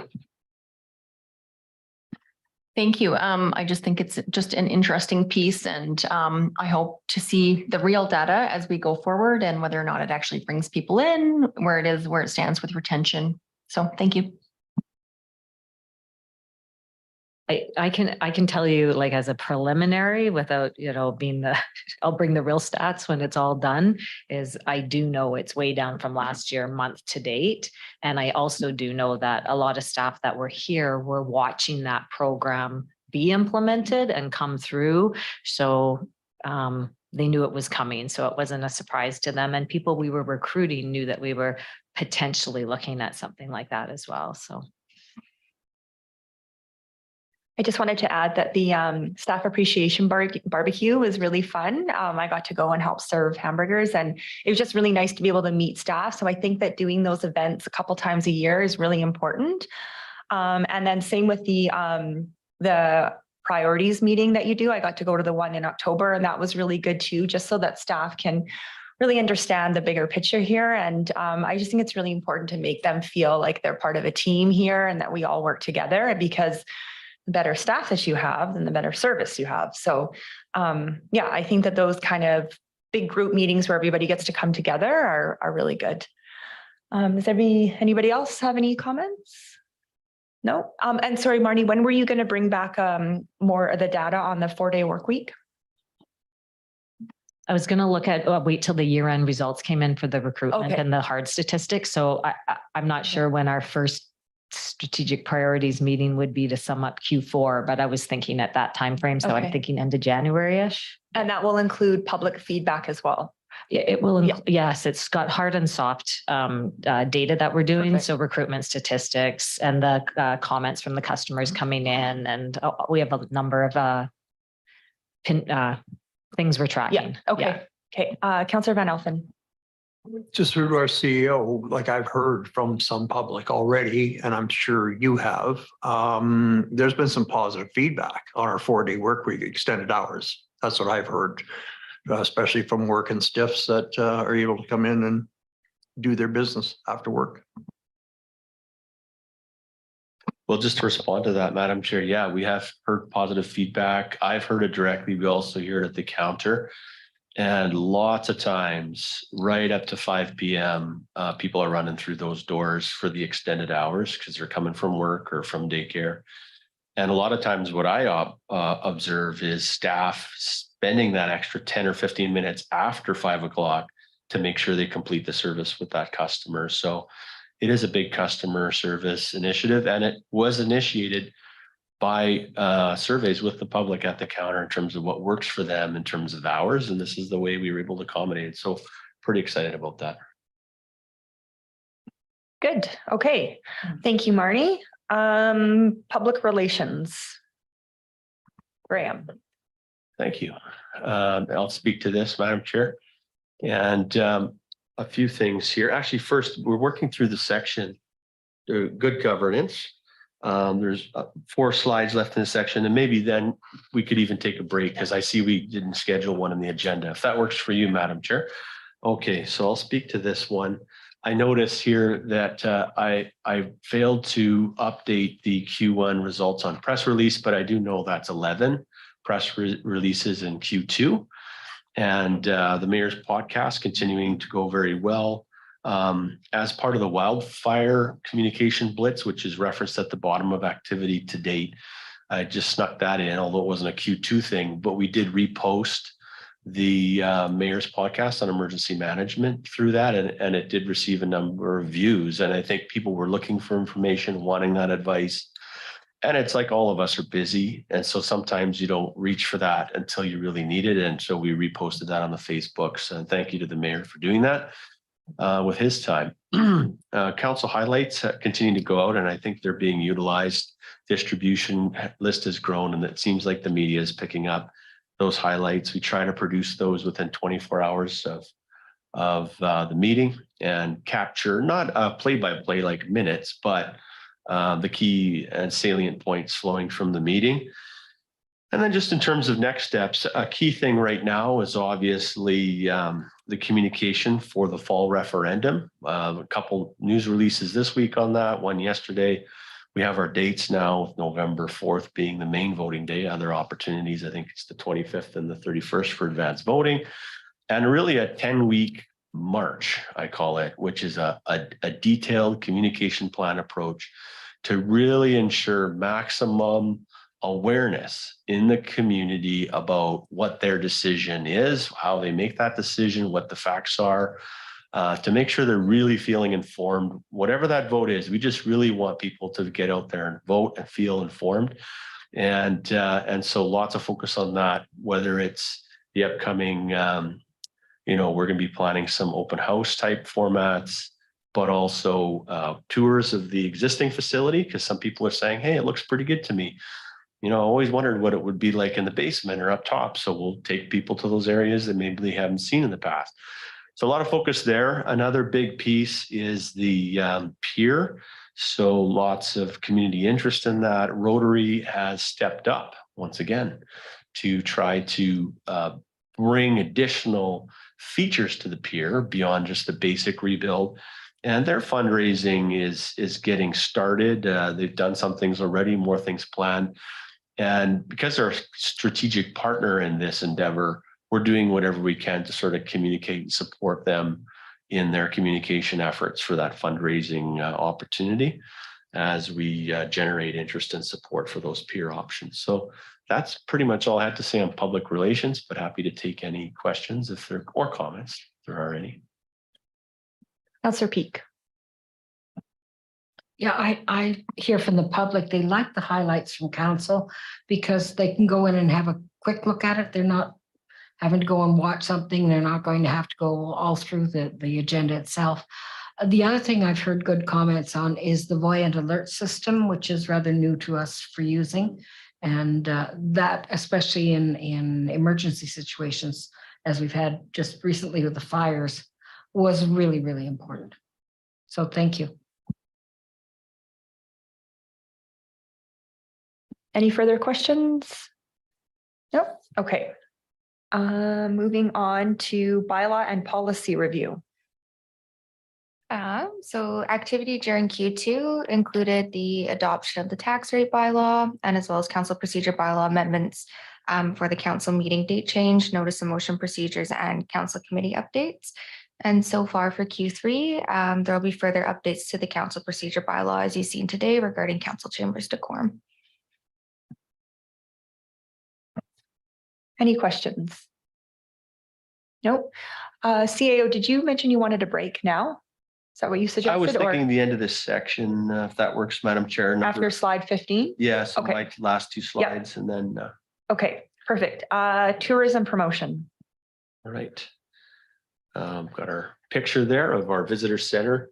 And although you can't see it in that picture, through collaboration, working with the chamber, the district at council's direction has done some improvements to the lot around the chamber. We actually own the land there, and I'm really proud of just the effort staff have made. It really a low cost kind of budget implication. If you've driven by, you'll probably have noticed it.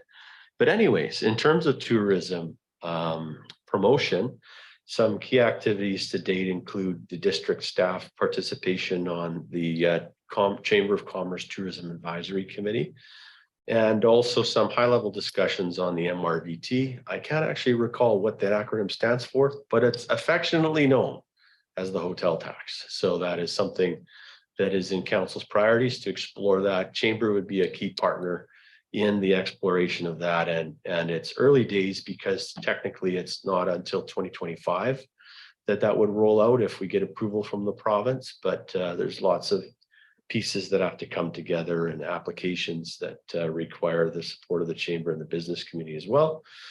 And in terms of next steps, as I say, we are looking at the regulatory pieces on that and working towards that hotel tax with the chamber.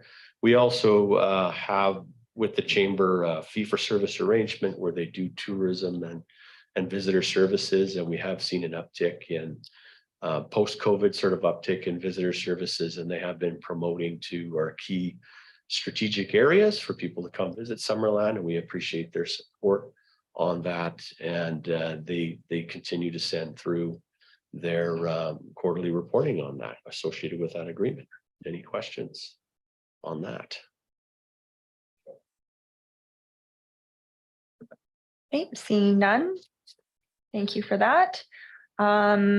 Intergovernmental relations. Right, last slide before the break, so I'll do this as slowly as possible. No, just kidding.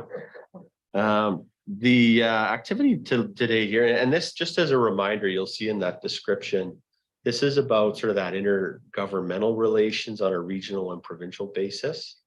That includes First Nation governments, the province, federal government, and that meaningful collaboration with all of them. So when we look at activity to date, this isn't meant to be an itemized list, but a key highlight, which we already heard about earlier in relation to the Giant's Head Trail, was the visit of Minister Ann Kang for the opening of Giant's Head Trail. And that was exciting. And we also have made various and sundry requests to meet with ministers on key items for the upcoming UBCM. And so we hope those requests will be met, and we'll be able to get that meeting time, as those meetings have been extremely helpful in the past, including even just last year, the $800,000 award towards the food hub from the province, which was made literally at the table by the minister during the meeting. So, you know, these are, when we talk about, you know, these kind of meetings, they're strategic and they're an investment. They're an investment where we can often gain real benefits back to our community. So in terms of next step, participating in those UBCM meetings and reporting back to the community, what we'll often try to do is news releases or Facebook posts, that sort of thing, as we meet throughout those conference times. And then the ongoing sort of invitations and to the MLA and MP for the official openings, where they have provided funding. And that comes to mind, the solar project and the organics facility. Actually, Giant's Head Road was entirely funded by the district, but sometimes they get invited to that anyway on a good neighbor basis. But they've always been great to come out and support our events. So we'll continue to engage our intergovernmental players in that way. Any questions? Happy to answer them. Questions, Councillor Peak? Not a question, but a highlight, because I think it is important that we have had councillors that attended FCM. It's another intergovernmental outreach, and the mayor is sponsoring discussions at UBCM with other governments. And I think that meeting to share collaboration on views and things that are critical is an important step in that networking that we do. Good. Okay. Thank you very much, Graham. So we will take maybe a 10-minute break, 9-minute until 2:50, and then we'll get started again.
Okay, everybody ready to get going?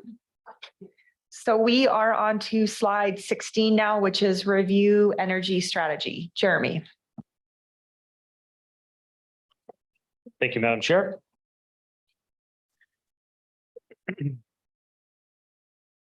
So regarding the solar project, this slide is sort of a Q2 update, but we do have some more current information. In the last month or so, we've seen some significant progress on this project. We have our battery energy storage system in place, and this week we are going through some of the initial checks so we can start commissioning tomorrow. Commissioning of the battery system takes 6 weeks. There's 4 weeks of offline testing and 2 weeks of online testing. The manufacturer is the lead on the testing, and with Wildstone coordinating on site. Our staff are working hand in hand with them to go through that process and learn the system. Critical time will be in late September when we connect the battery system to our power system and begin our online testing. So that'll be fun and really looking forward to that. Once we are halfway through commissioning, staff will be able to look at completing the access road and the water line to site, and that scope is looking very promising as well. Regarding the distributed generation, that's also known as net metering, we will be bringing a report to council in 2024 that will look at the community uptake for that program and the costs to the district, and we'll also provide some options for moving the program forward for council to consider. And before we move to the next slide with a short time-lapse video, I could take any questions now. Councillor Van Elfen and then Barkwell. Thank you. My first question is there any money left in the budget to do possible hydro seeding?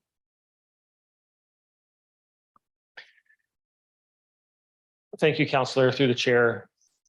We have a vegetation pollination plan that we're working on for finishing up the site.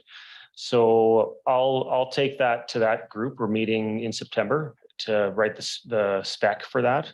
And so some grass planting may be part of that. But we're working with our qualified environmental professional on that and coming up with good pollinator species. So we'd have to work with that. Good. And just follow up, do we have water on site? The water line there's not currently water on site. It is part of the scope of the project, and it's waiting to see how the budget's doing before we make a decision on that one. Thank you so much. But it is not necessary, but it is something we want to do as part of the project. Perfect. Thank you. Thank you, Madam Chair. Just curious, what do they do during this 4-week commissioning period of the batteries? Are they physically connecting things, or are they running tests? Or that's a long time. The initial tests involve wiring checks, and there's a lot of wiring. So every connection is checked to make sure that nothing happened during shipping. So every termination is checked. All of the cables are measured. So we make sure that's a test to make sure all the insulation on the wires is intact. So there's a lot of electrical tests. And then once that's completed, we get into actually testing the control system, and we start running it through its function testing. And so that alone is a huge piece to this. And we basically start going through the program where the manufacturer does, running it through its paces. Yeah. Charge and discharge. And that piece will happen when we're online.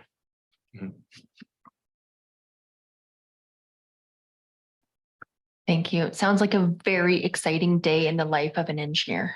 Getting a whole solar project up and running and like putting it together. I congratulate you. No, it's like a life's work, like certificate kind of thing. Good job.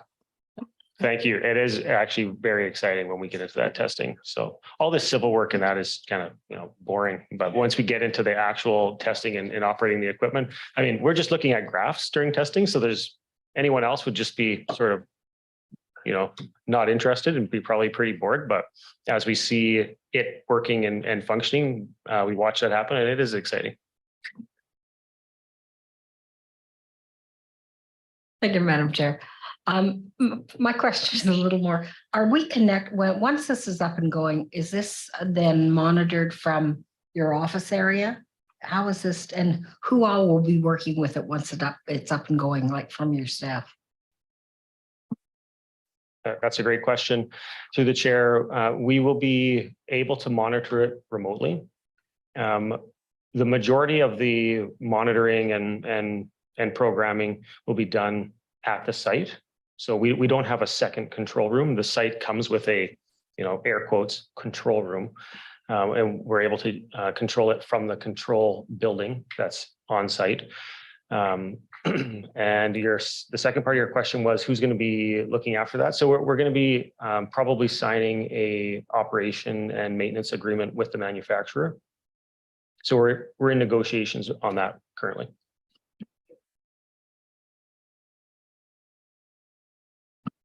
Good. Okay. Thank you, Jeremy. We are moving on to Eco Village. Madam Chair, we actually do have this time lapse. Oh, right. I forgot about that. Sorry. Go ahead.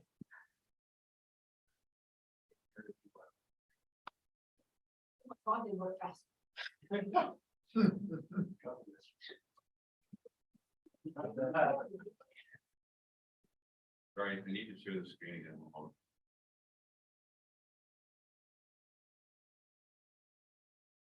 There's me scratching myself.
Jeremy, are you going to post this on like shared or put it on Facebook or something? Okay.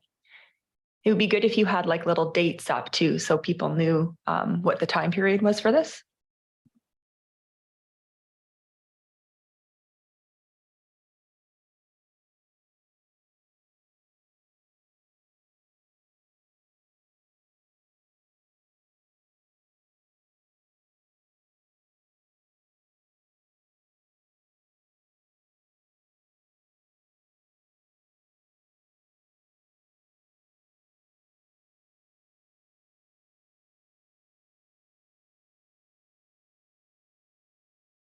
There's an awful lot more going on than when we were last up there. It's quite incredible.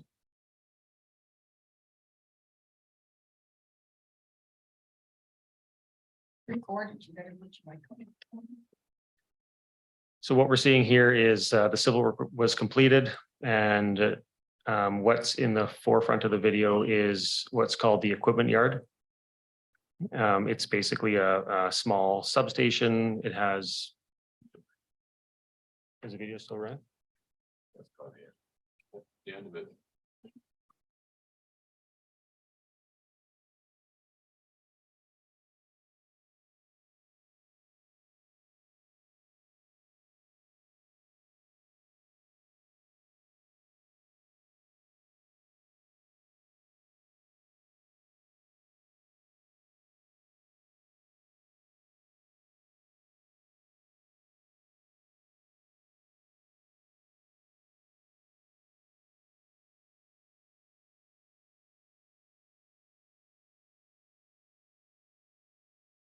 So Jeremy, just for the public watching, or when this goes up onto YouTube, can you just say again what we're watching and where people can maybe view it after the council meeting? So what we're seeing here is the equipment yard going up. And you can see the power poles that are in front of the structures there. Those power poles are where we're going to interconnect with the power system, the Summerland power system. On the far left, the container is the control building. And then the two white containers behind that are the first two battery modules. And then you can see the next battery module pop in there. And we're using local lifting company to move those into place. The gray container in the foreground is just a tool shed, and that'll be removed from site. So those battery containers were manufactured, the containers themselves were partly manufactured in the US, shipped to Montreal, where they complete the manufacturing process there and install the batteries and do all of the testing and quality control. In the center of the site of the equipment yard, between those three white battery containers are the power electronics that convert the DC power in the containers to AC. And that's what syncs onto our power system. And there goes the fourth battery container. So that's all interconnected underground and controlled by that gray control building. The control building was fully fabricated and assembled in Penticton.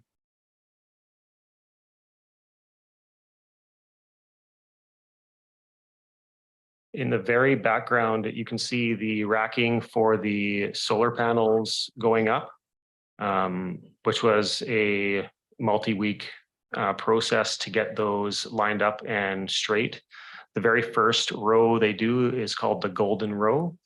And I think that may be the end of the video. Thank you. Subsequent rows are built based on that golden row. And just this week, they started putting panels on there. So, and the fencing started to go up as well. Councillor Peak? Now, are these buildings that are used for controls and whatever, they have security cameras on them, they're alarmed, there's that kind of work that's done with them as well? It does have a security system, but we're also going to be adding in video surveillance for the site as well. Thank you. Okay, thank you very much. That video is really neat. I think your narration added to it as well. Councillor Peak had a quick follow-up. Yeah, I did. And maybe Rob can help me out with this. Do we have suppression up there? Like, would we have foam available or whatever? You can answer that. Yeah. Okay, Jeremy knows that one. Thank you. Thank you, Councillor, through the chair. Yeah, the chief and I have been working on the fire extinguishing system that's there. It's not really extinguishing. So how it works is if we do have thermal runaway in the battery modules, which just means they're catching on fire, the system is UL. It meets the UL certification. So it's designed to pull cool air in, ambient air into the container and exhaust that through the roof. The roof actually opens up as part of the design, and it extinguishes it. Well, it can't necessarily be extinguished. It's just about managing heat during that time. And so it takes that heat out so that the thermal runaway doesn't move into adjacent cells. And that's all that is needed for fire suppression. We've asked for an additional layer of fire suppression, and that includes a sprinkler system and with a fire department connection. So the plan is to bring a fire hydrant to site and a water line to site, where the fire department will connect into that fire hydrant and be able to supply a fire department connection. And a fire department connection is a piece of equipment where the fire truck is connected to that, and there's a water line that runs under the containers and up into the containers and feeds the sprinkler system. And the sprinkler system is just like the sprinkler system here, where when the sprinkler is heated, breaks a little fusible link, and that particular sprinkler can now emit water. So, but it's a dry system where there's no water in it until the fire department comes along and charges it with water. Yeah, and it's just an additional layer of protection on top of the designed protection that it includes no water. Yeah. Okay, thank you very much. Now we will move on to the Eco Village. Thank you, Madam Chair. Just a quick update on the Eco Village. So we've got the road closure and consolidation of the lands that we own there complete. It's being sent to land titles already. Hope to get that registered and sent back from land titles soon. We were recently in front of council looking for additional consulting support for the rezoning item as well as the subdivision of the lands. So our consulting project has kicked off with Modus Planning and Design a couple weeks ago. We're having regular meetings now as a staff technical working group to work with our consultant, and we don't plan on starting any real engagement on that process till November of this year. Happy to take any questions on the Eco Village concept fund. Oh, I left my mic on. Sorry about that. I don't see any questions. Nope. Okay. Affordable Summerland. That's mine as well. So this priority of affordable Summerland includes all of the affordability components of council. So transit being one, as well as affordable housing. We've got currently the free transit pilot program happening. Currently, we're still collecting data on that. We're hoping to get some numbers from BC Transit soon on what that impact of free transit is having in terms of ridership. We are also continuing to support various BC housing projects getting started in our community. Just as an example, we've recently received a new form and character development permit that we'll be processing and bringing forward to council for the Parkdale Place Housing Society's building on Dixon Avenue, which will be coming forward to council for consideration. But happy to take any questions on this one. Okay, any questions? Nope. Okay. Moving on. Sorry, I got one. Oh, sorry, I didn't see you. Go ahead.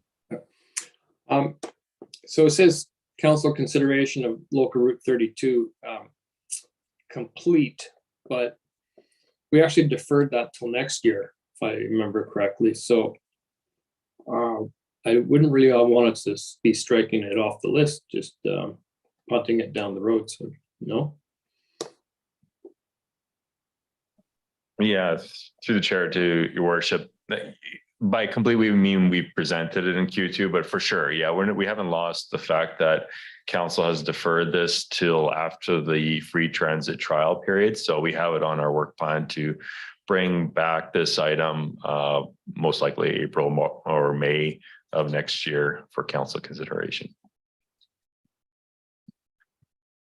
Good. Okay.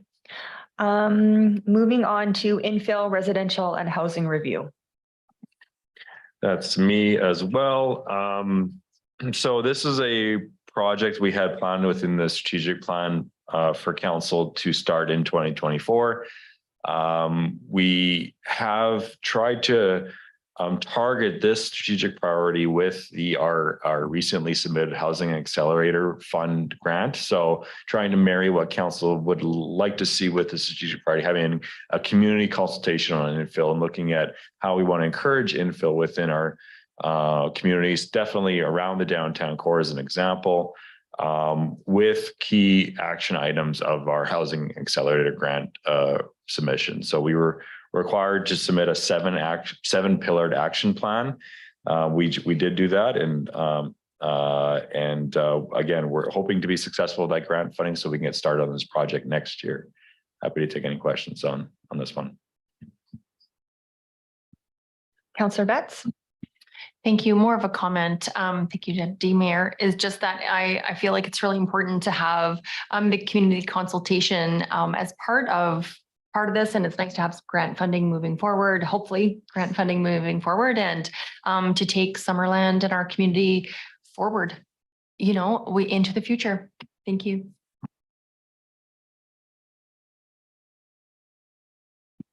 Okay. Next we are for this project.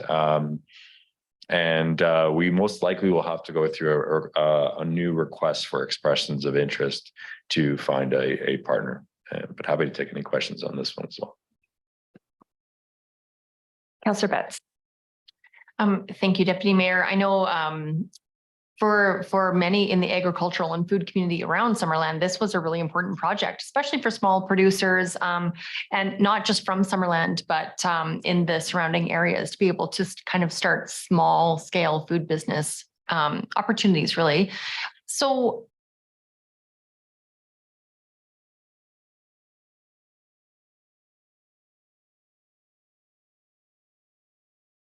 within Agri-Food Canada to make that happen.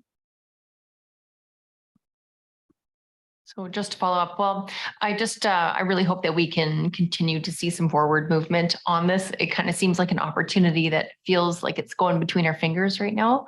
And I just hope that we can continue to see momentum and for all of our small ag producers and especially food production producers around here. Thank you.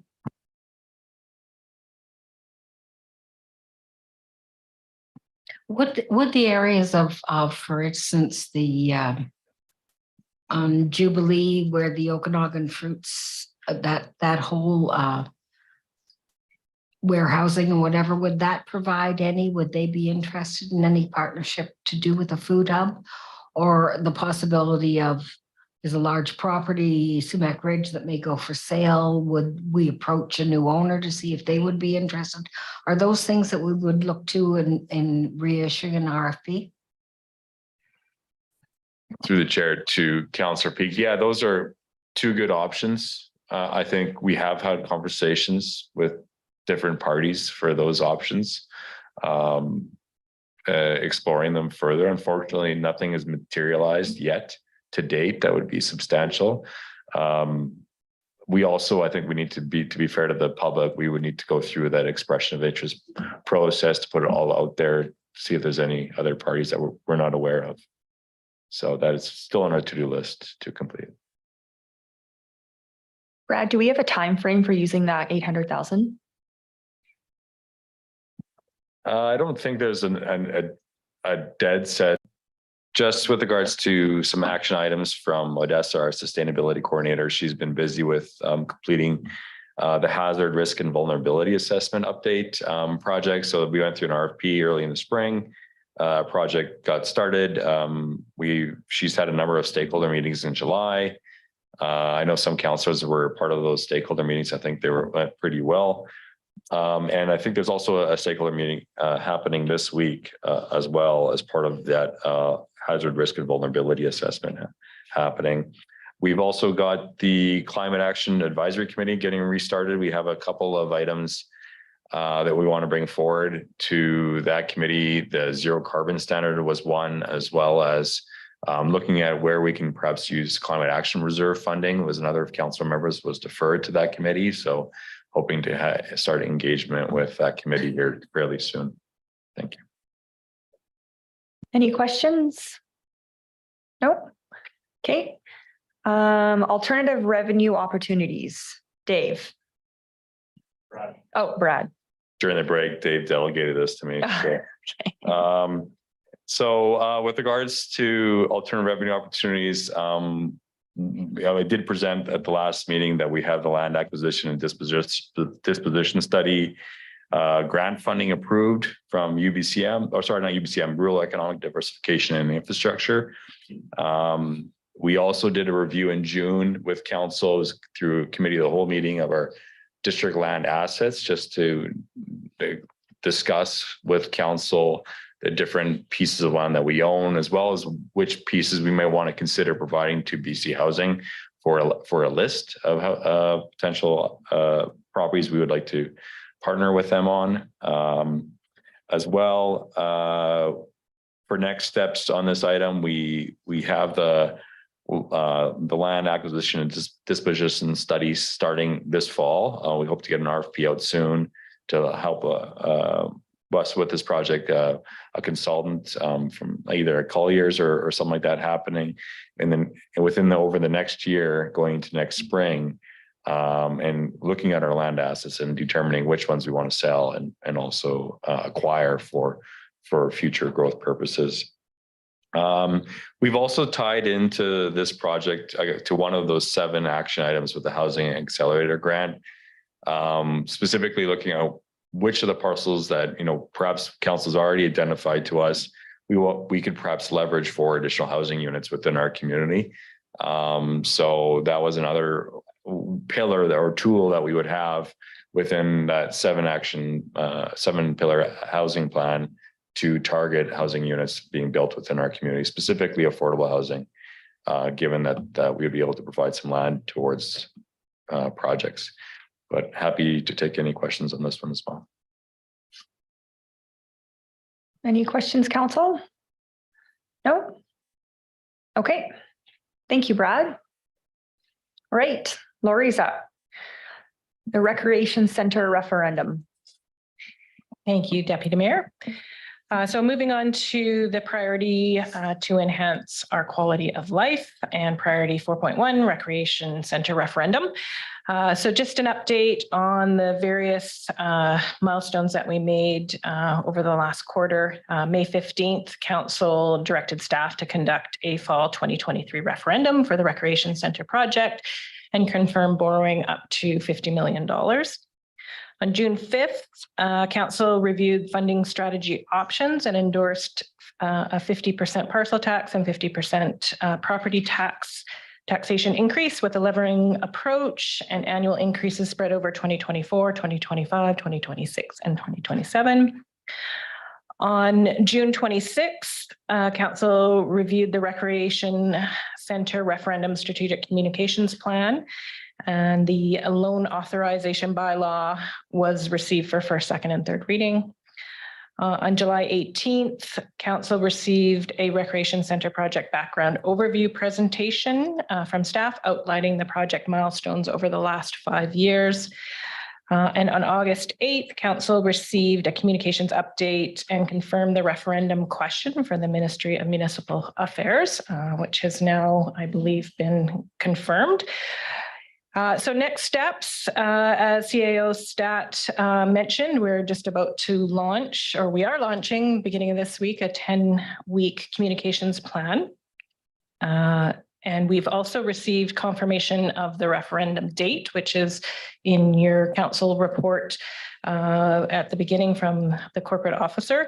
So we've got a date set for November 4th for the referendum, October 25th and October 31st for advanced voting, and that's from 8 a.m. to 8 p.m. at the Arena Banquet Room. And so the communications plan will be an opportunity for us to provide the community as all the details about the project and the information around how to vote, where to vote, and we're really just looking to provide everybody all the details so they can make an informed vote. So we've got media releases going out once a week for 10 weeks. We have an open house planned for October. We have information sessions at the Aquatic Center. We're doing tours of the Aquatic Center during our shutdowns starting next week. So people can sign up to attend one of the tours of the building and see all aspects of behind the scenes of the current facility. And we're doing presentations out to any organizations or user groups in the community that would like to receive a presentation. We'd be happy to go out and do individual presentations, and we're going to be doing pop-ups throughout the community. So we really just want to get the information out and have people show up to vote on the voting days. Councillor Betts. Thank you, Deputy Mayor. Just a quick question, Lori, those pop-ups, are they going to be for the public? Will they be in places like condo stratas and seniors homes like Angus Place? Will they be going to a residence near you? We're really looking for the community to come back and make suggestions. So we would be open to be doing, like I say, presentations or pop-ups at any of those locations. We do have a few housing complexes that we'll be reaching out to, but it's not to say that that's limited to those. And if anybody wants us to come out, we can do a pop-up. And we'll have static information available. So we do have poster boards and presentation like handouts and frequently asked questions that people can take away and gather more details about it. And we're also driving people to the website. So we have summerland.ca/recreation center. So we really like everybody to go to that website. It links to an engagement page that has probably all the information that people might want or may have a question about, and can find the information there. But anybody can send an email to recreation@summerland.ca or phone the Aquatic Center and talk to me or staff to get more information. Just to follow up, is that part of the information that's going out on Facebook? And just broadly, just if are any questions, please reach out. If you're interested in a presentation, there are opportunities. I just think that's an opportunity to let groups know that if you live in a group living environment, that there are options to bring the district to you beyond, of course, our most informative website. Thank you. Councillor Peak. Thank you. I wonder about the opportunity to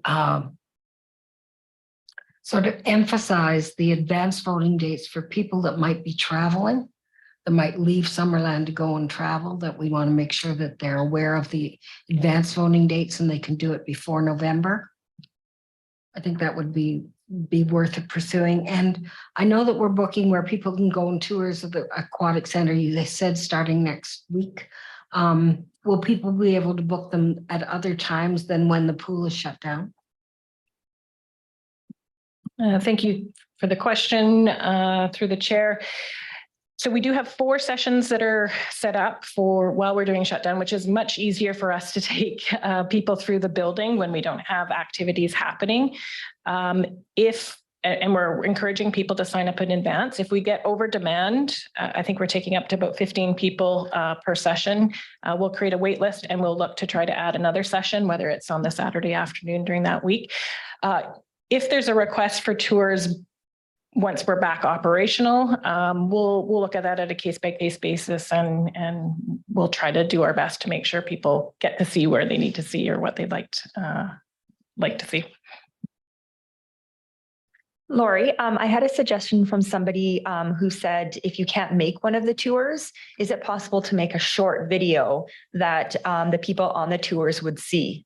So maybe a behind the scenes. I'm not sure what your videos are that you've already done, but yeah, I just got an email from someone saying that that's a suggestion that we could share that information again if people can't make the tour.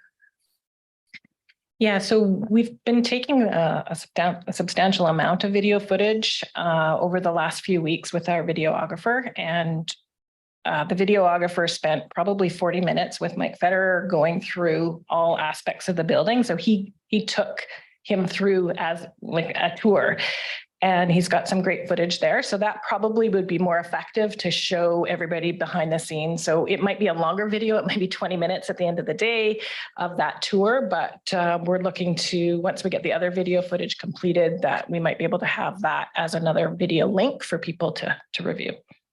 I think that that's totally fine in this case. I mean, normally 20 minutes is a lot to ask someone to sit through, but this is a pretty big question, and that we're asking people to vote on. And so I think that they would be willing to sit through, especially if they can't make a tour, they'd be willing to sit through a 20-minute video to really understand what's going on at the pool and see what the people on the tour would have seen. So yeah, great, thank you. Okay, any more questions about the referendum at all? No? Okay, moving on. Primary care, Graham.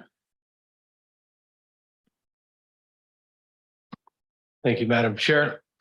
Probably the key update here is just our continued work with the Chief of Staff to Minister Dix to finalize a meeting date to discuss the proposed center. And there has been a lot of back and forth on that.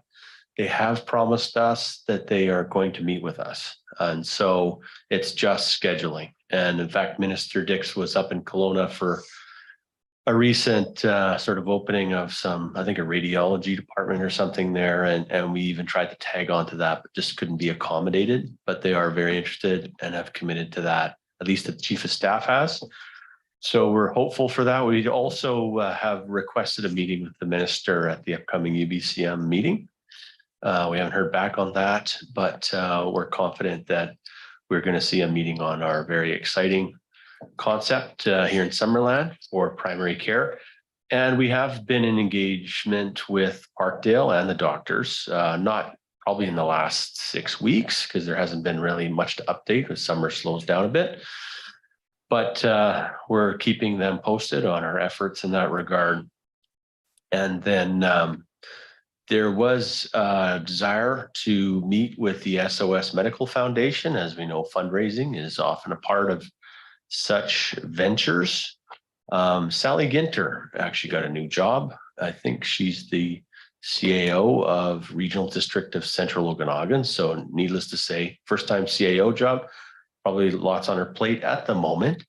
But they are going to be recruiting. I don't know the status of that recruitment, but what we're going to do is sit down with the board chair and the new CEO when Sally's replacement comes into play and talk about the fundraising strategy and how they can help us in that regard. Mayor Holmes, do you have anything to add at all to that slide? You're in No, I Victoria think right the now. CEO Maybe pretty much covered it all. okay. You're in Victoria right now. You could walk over to the Minister of Health. Well, I For tried the that, new year. except the minister is not here this week, so just Oh, too bad. bad Okay. timing. Yeah. UBCM then, hopefully. Okay. Any questions on the primary care slide? Nope. Okay. Parks and Rec Master Plan, Lori. Thank you.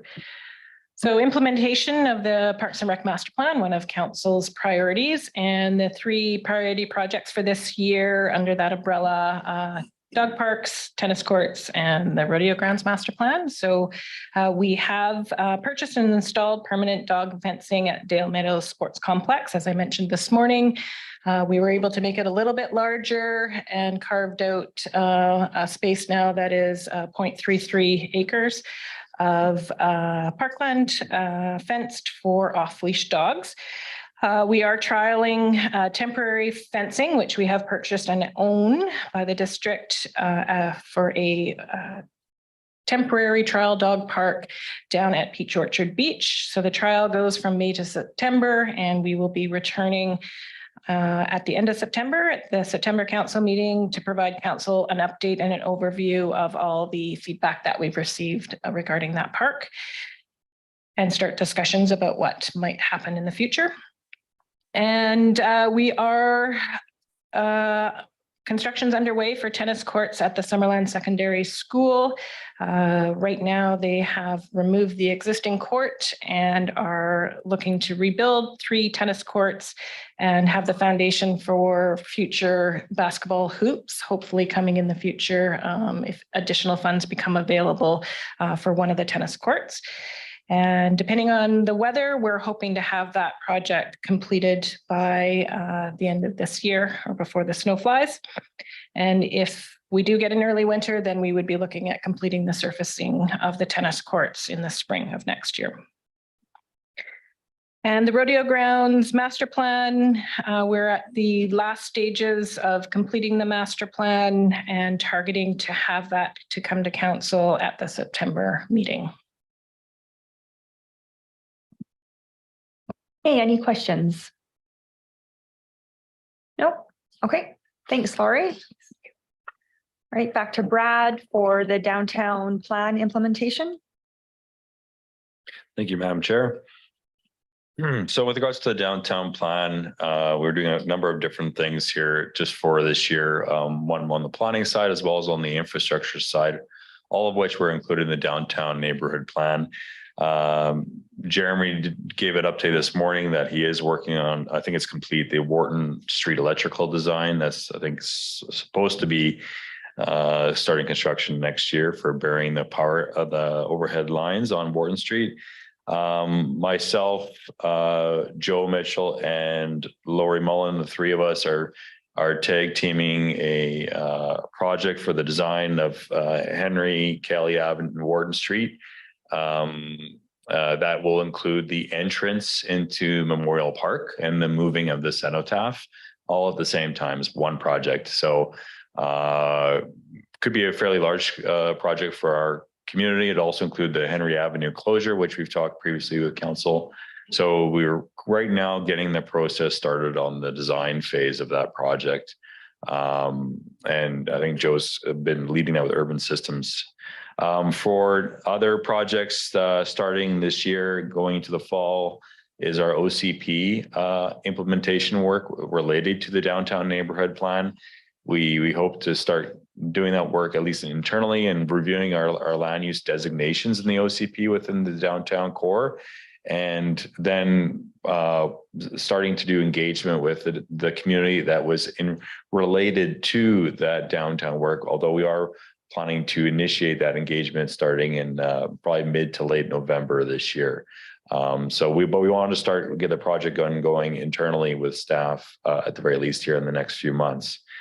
And then following the OCP review and then those bylaw amendments being adopted, we will get going on the zoning bylaw amendments. I should say Q1 2024 on this slide, not 2023. Apologize for that mistake. I'm happy to take any questions. Thank you, Deputy Mayor. Could you please remind me, Brad, just because I was kind of coming on when all these plans were coming forward and I'm still just trying to remember them all. Is the intention for the kind of grand entrance to Memorial, is it intended to be from Kelly or from Henry where it'll be closed? Through the chair to Councillor Betts. Yeah, good question. I do appreciate, you weren't involved with the process. Yeah, there was a big discussion with the downtown neighborhood plan task force and also with the community about where should the entrance to Memorial Park be? Should we be focusing on Kelly Avenue or should we be focusing on Henry Avenue? And it was ultimately decided by that task force through a number of sessions that Henry Avenue would be the one that we choose as the main entrance to the park. And that actually coincides with the closure of Henry Ave between Wharton Street and Main Street, and it being a pedestrianized street only. And then going into an entrance that will include the cenotaph and kind of signifying that it's a memorial park with that cenotaph being the main entry feature to the park. Thank you, Deputy Mayor. In the three is putting your heads together, is there also conversation with a year-round washroom? I know we had that discussion, maybe talking to the neighbors to the west of Henry Avenue, the TELUS building. And they have some vacant land there, maybe. It's like I got the microphone. Through the deputy mayor, yes, we are looking into year-round public washrooms for the downtown core as part of this. I'm not sure. I know Urban Systems, who's working with us as consultants, we're going to reach out to TELUS to talk about that particular lot. I don't know if they've had success with connecting with the right people, but if it's not there, then we would be looking at alternative solutions around having year-round washrooms in the downtown area. Okay, just mindful of the time here.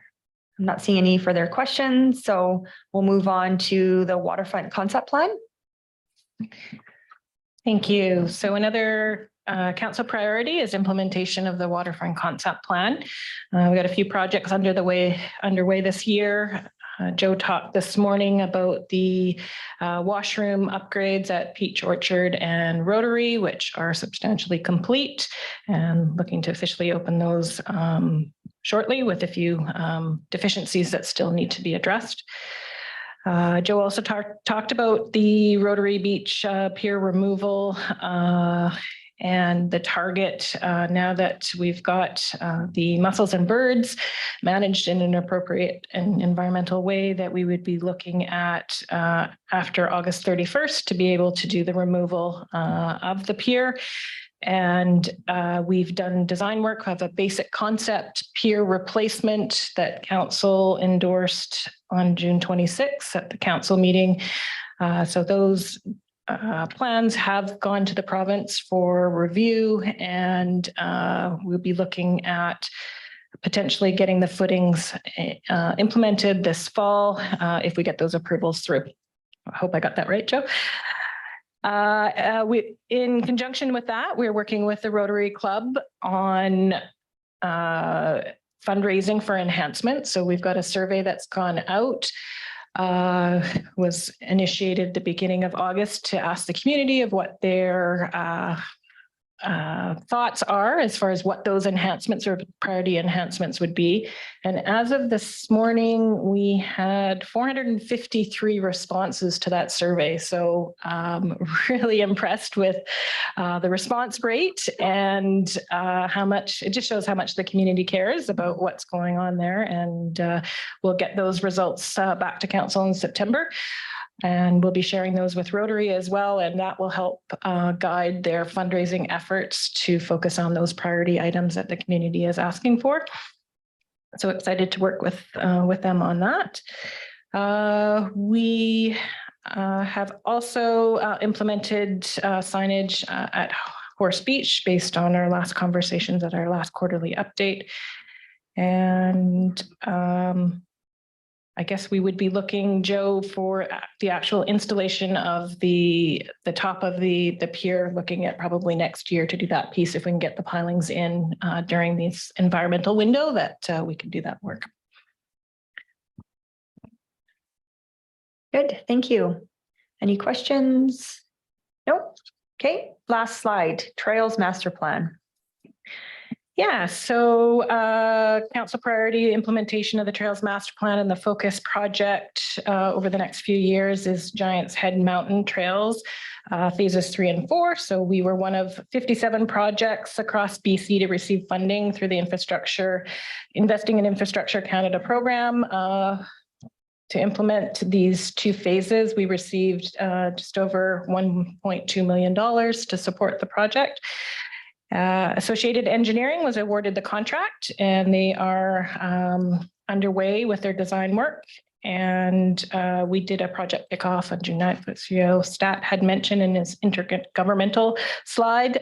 We had not only Minister Kang attend to support the project, we had the Okanagan Nation Alliance and Penticton Indian Band representation as well. And we did an unveiling of an interpretive sign that we worked collaboratively on to talk about the cultural significance of Giants Head Mountain. So that was a great day to celebrate the mountain and its significance and to kick off this project.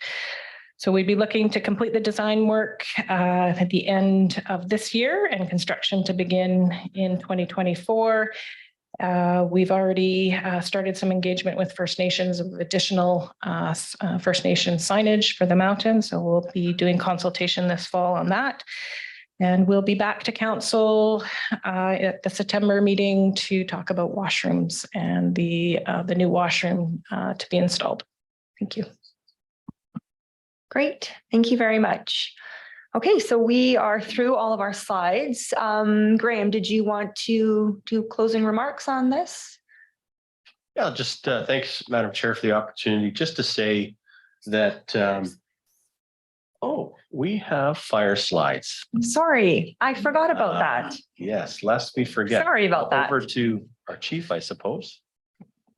Deputy Mayor, would you like me to read them all and then ask questions afterwards or go through one at a time? I'll be quick. Yeah, why don't you read them all and then we can have questions after. The great thing is I don't have a lot of difference from last year to this year for Q2. So Q2 this year for incidents. Okay, hang on, sorry. For incidents, we have 17 more calls, which equates to 12% more than last year from April, May, and June. There's no rhyme nor reason of the 17, just a few alarms, few lift assists, and a few MVAs. And then it also, there's other ones that drop, but there's other ones that come up as well too for incidents. Our next one would be training. So pretty consistent with last year's at quarterly 140 last year. We're up 9, so 149. Our 3 probationary people you'll see under specialized training. That's Jeremy Storvold, Travis Lorenz, and Jesse Coffey. They passed their probation, so now they are the 1001 approved, and that's part of our firefighter standard for training. And then we had 2 members of our firefighters, Nigel Thomas and Jeff Peterson, approved on Engine Boss. And what that lets us do is be able to go out to do what we did this last week and be a team crew leader kind of thing. And that's what that is for. So that's helping us out there. Our next slide is permits. Consistent numbers for April. So obviously there's no burning in May or June. We have a little more paperwork to do this last year, and we'll continue this year as our permits ran out. So we're doing 40% more paperwork because every 4 years our permits expire and then we do new ones. So it takes us a bit of time to put all those ones in. So, and the days of open burning, which is down below, is 11. And that was actually the same as 2022. And our permits issue, that was for Action Fest. And that was our new permit for fireworks. And our next one would be inspections. We had fewer, not good for Brad, but fewer business licenses that we attended to, but everything else was pretty much the same as consistent with years previous. So we did 130 or 300 inspections to date. So for April, May, and June, and also for, I guess it's the whole year for quarterly too. And then our next one, our last slide is public education. So we increased numbers by 34% with 35 for the quarterly two. Last year at this time we did 26. And so that's it for my quarterly two report. And just want to thank our firefighters, that our team that went out to help in the local lately with West Kelowna and down in Penticton. Just want to give them a quick little shout out, and dropped everything at a moment's notice and went to help out. So thank you. Yeah, please thank them on behalf of council as well. That's really great that we were able to do that. And we sent a truck up to West Kelowna. Was that right? That is correct. Yeah. And then also Deputy Chief Kevin Holder I got a call on Saturday or Friday asking for help in the EOC in Penticton, and he dropped everything and went and helped out them for the day. Yeah. Okay, Councillor Van Alphen. Thank you, Deputy Mayor. Through to our chief, a couple of council meetings ago, there was some correspondence from the city of Prince George. I see here in our stats for Q2, we had 23 ambulance assists and 23 MVAs that we sent people out to. And the correspondence from Prince George was going after or having a conversation with the powers to be in Victoria to be compensated for these call outs. And being that we're a heavily based volunteer fire department, is that something we'll follow up on your end of things? I just think it's, the city of Prince George, I think it's something that is costing us a lot of money. And it's just something that maybe we should be looking at in the future see if the government will compensate us on those call outs. Thank you. Thank you. I can answer that through the chair. I did reach out to Chief Warner, and then he was on holidays, and then he's called me back in the meantime, but I haven't had a chance to reach out to him, but it's on my list of things to do to see what we can help out with. For sure, we should be, it's a good angle to work with being compensated for these kind of calls for sure. Okay. I don't see any further questions, so thank you very much for that. And apologies for forgetting about you. I did see you sitting there the whole time. I should have known. Okay, Graham, do you want to have final comments? Yeah, just quickly, thank you, Madam Chair. To say, I know it's a lot of information, but I hope the overarching feeling council has is lots of progress being made on lots of fronts on council's priorities. And of course, we all know that these are priorities, and below the sort of surface of the iceberg, there's the overarching priority, which is the day-to-day services and core delivery that staff do. And we're proud of that as well. We don't always talk about it in sessions like this, but we do appreciate it. So acknowledge that as well. Q3 reporting will be back in November. And of course, in Q4, we usually wait for the results for the end of the year, do that early in the new year, but that's the next time you'll receive the quarterlies. Okay, yeah, these are really helpful for council and also for the public. They can go on and look at the presentation as well if they want to know what's going on. So thank you very much for taking the time. I know it's a long presentation, but we really appreciate you giving us an update on everything and answering our questions. Good. Okay. Moving on to number 8, bylaws for adoption. We don't have any today. Number 9, items removed from the consent agenda. Councillor Peak had pulled 2 items. Did you want to speak to those now? Okay. So the first one was the forest and fire management in BC, and it was towards landscaping resilience. And I wonder if our chief and senior management might have a look at the report to see if there's anything to work with in a team effort towards affecting the kind of change that could be done with this kind of encouragement. I think that's an opportunity for us. So if staff could have a look at that, that would be appreciated. And then the other one is the Okanagan Basin Water Board. And it is regarding, there's a number of actions and restore the increased funding for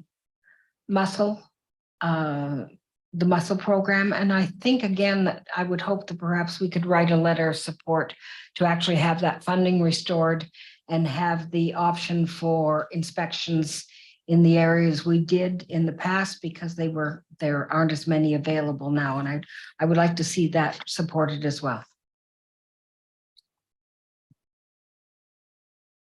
Mayor Holmes, do you have anything to add to that? Yeah, just on the OBWB, usually, so we would discuss at the board whether we want, when do we want all the member municipalities and local governments to jointly write letters. I don't think we want to start going off on our own.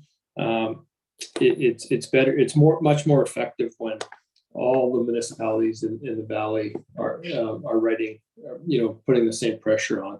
So I think this is just kind of their letter was just their latest response to what the province is doing this year, and it's something we talk about at every OBWB meeting. And so I think what we also discuss when it is we ought to be asking the municipalities to contribute letters. So I think I can bring it to the next OBWB board meeting and ask should we be writing letters yet? But it's more effective if everybody's doing it rather than just us. Thank you, Your Worship. I certainly agree with a collective approach. I just wanted to make sure it didn't get passed over. So thank you for your comments. And I know you sit on that board, and your representation is important to us. Doug will keep us afloat of what's going on there. Okay. Any further comments to Councillor Peak's, the 2 pieces that she pulled out? No? Okay. We are moving on to the public comment period. We've got 15 minutes for that. You've got 2 minutes. So just state your name and address. Hi, Council. Brad Besler, 18816 Garnet Valley Road. I have 2 points of clarification I'd like regarding slide 3.5 for the food hub. Director Dolavat said that the district was looking for a new land and building partner. Does that mean the proposal at the end of Garnet Valley is no more? We'll take your question down and then we'll get back to you on that. Okay, and Yeah. also on that slide, it mentioned how the district received an $800,000 grant for the new site. And on the slide, it said 50% was to be given to the project partner, and in brackets, it said CFOS. If there's a new site selected, is the full 800,000 going to the new site, or was 50% given to the previous project proposal? To the best of my knowledge, no money's been spent yet. Okay. And my last point is I strongly support the Peach Orchard Dog Beach. I've ran into Councillor Patton, former Mayor Waterman, a lot of members of the community. It would be a strong asset, and I hope council makes the decision to make it permanent. Thank you. Okay. And we will get you an answer to your first question. Okay, thank you. Anybody else? Nope, we don't have anybody online. Okay, we will then close the meeting to the public. Kendra, is there anything else we need to do for that? Nope. Okay, we needed a resolution, sorry. Councillor Van Elfen and Councillor Peak, all in favor? Okay,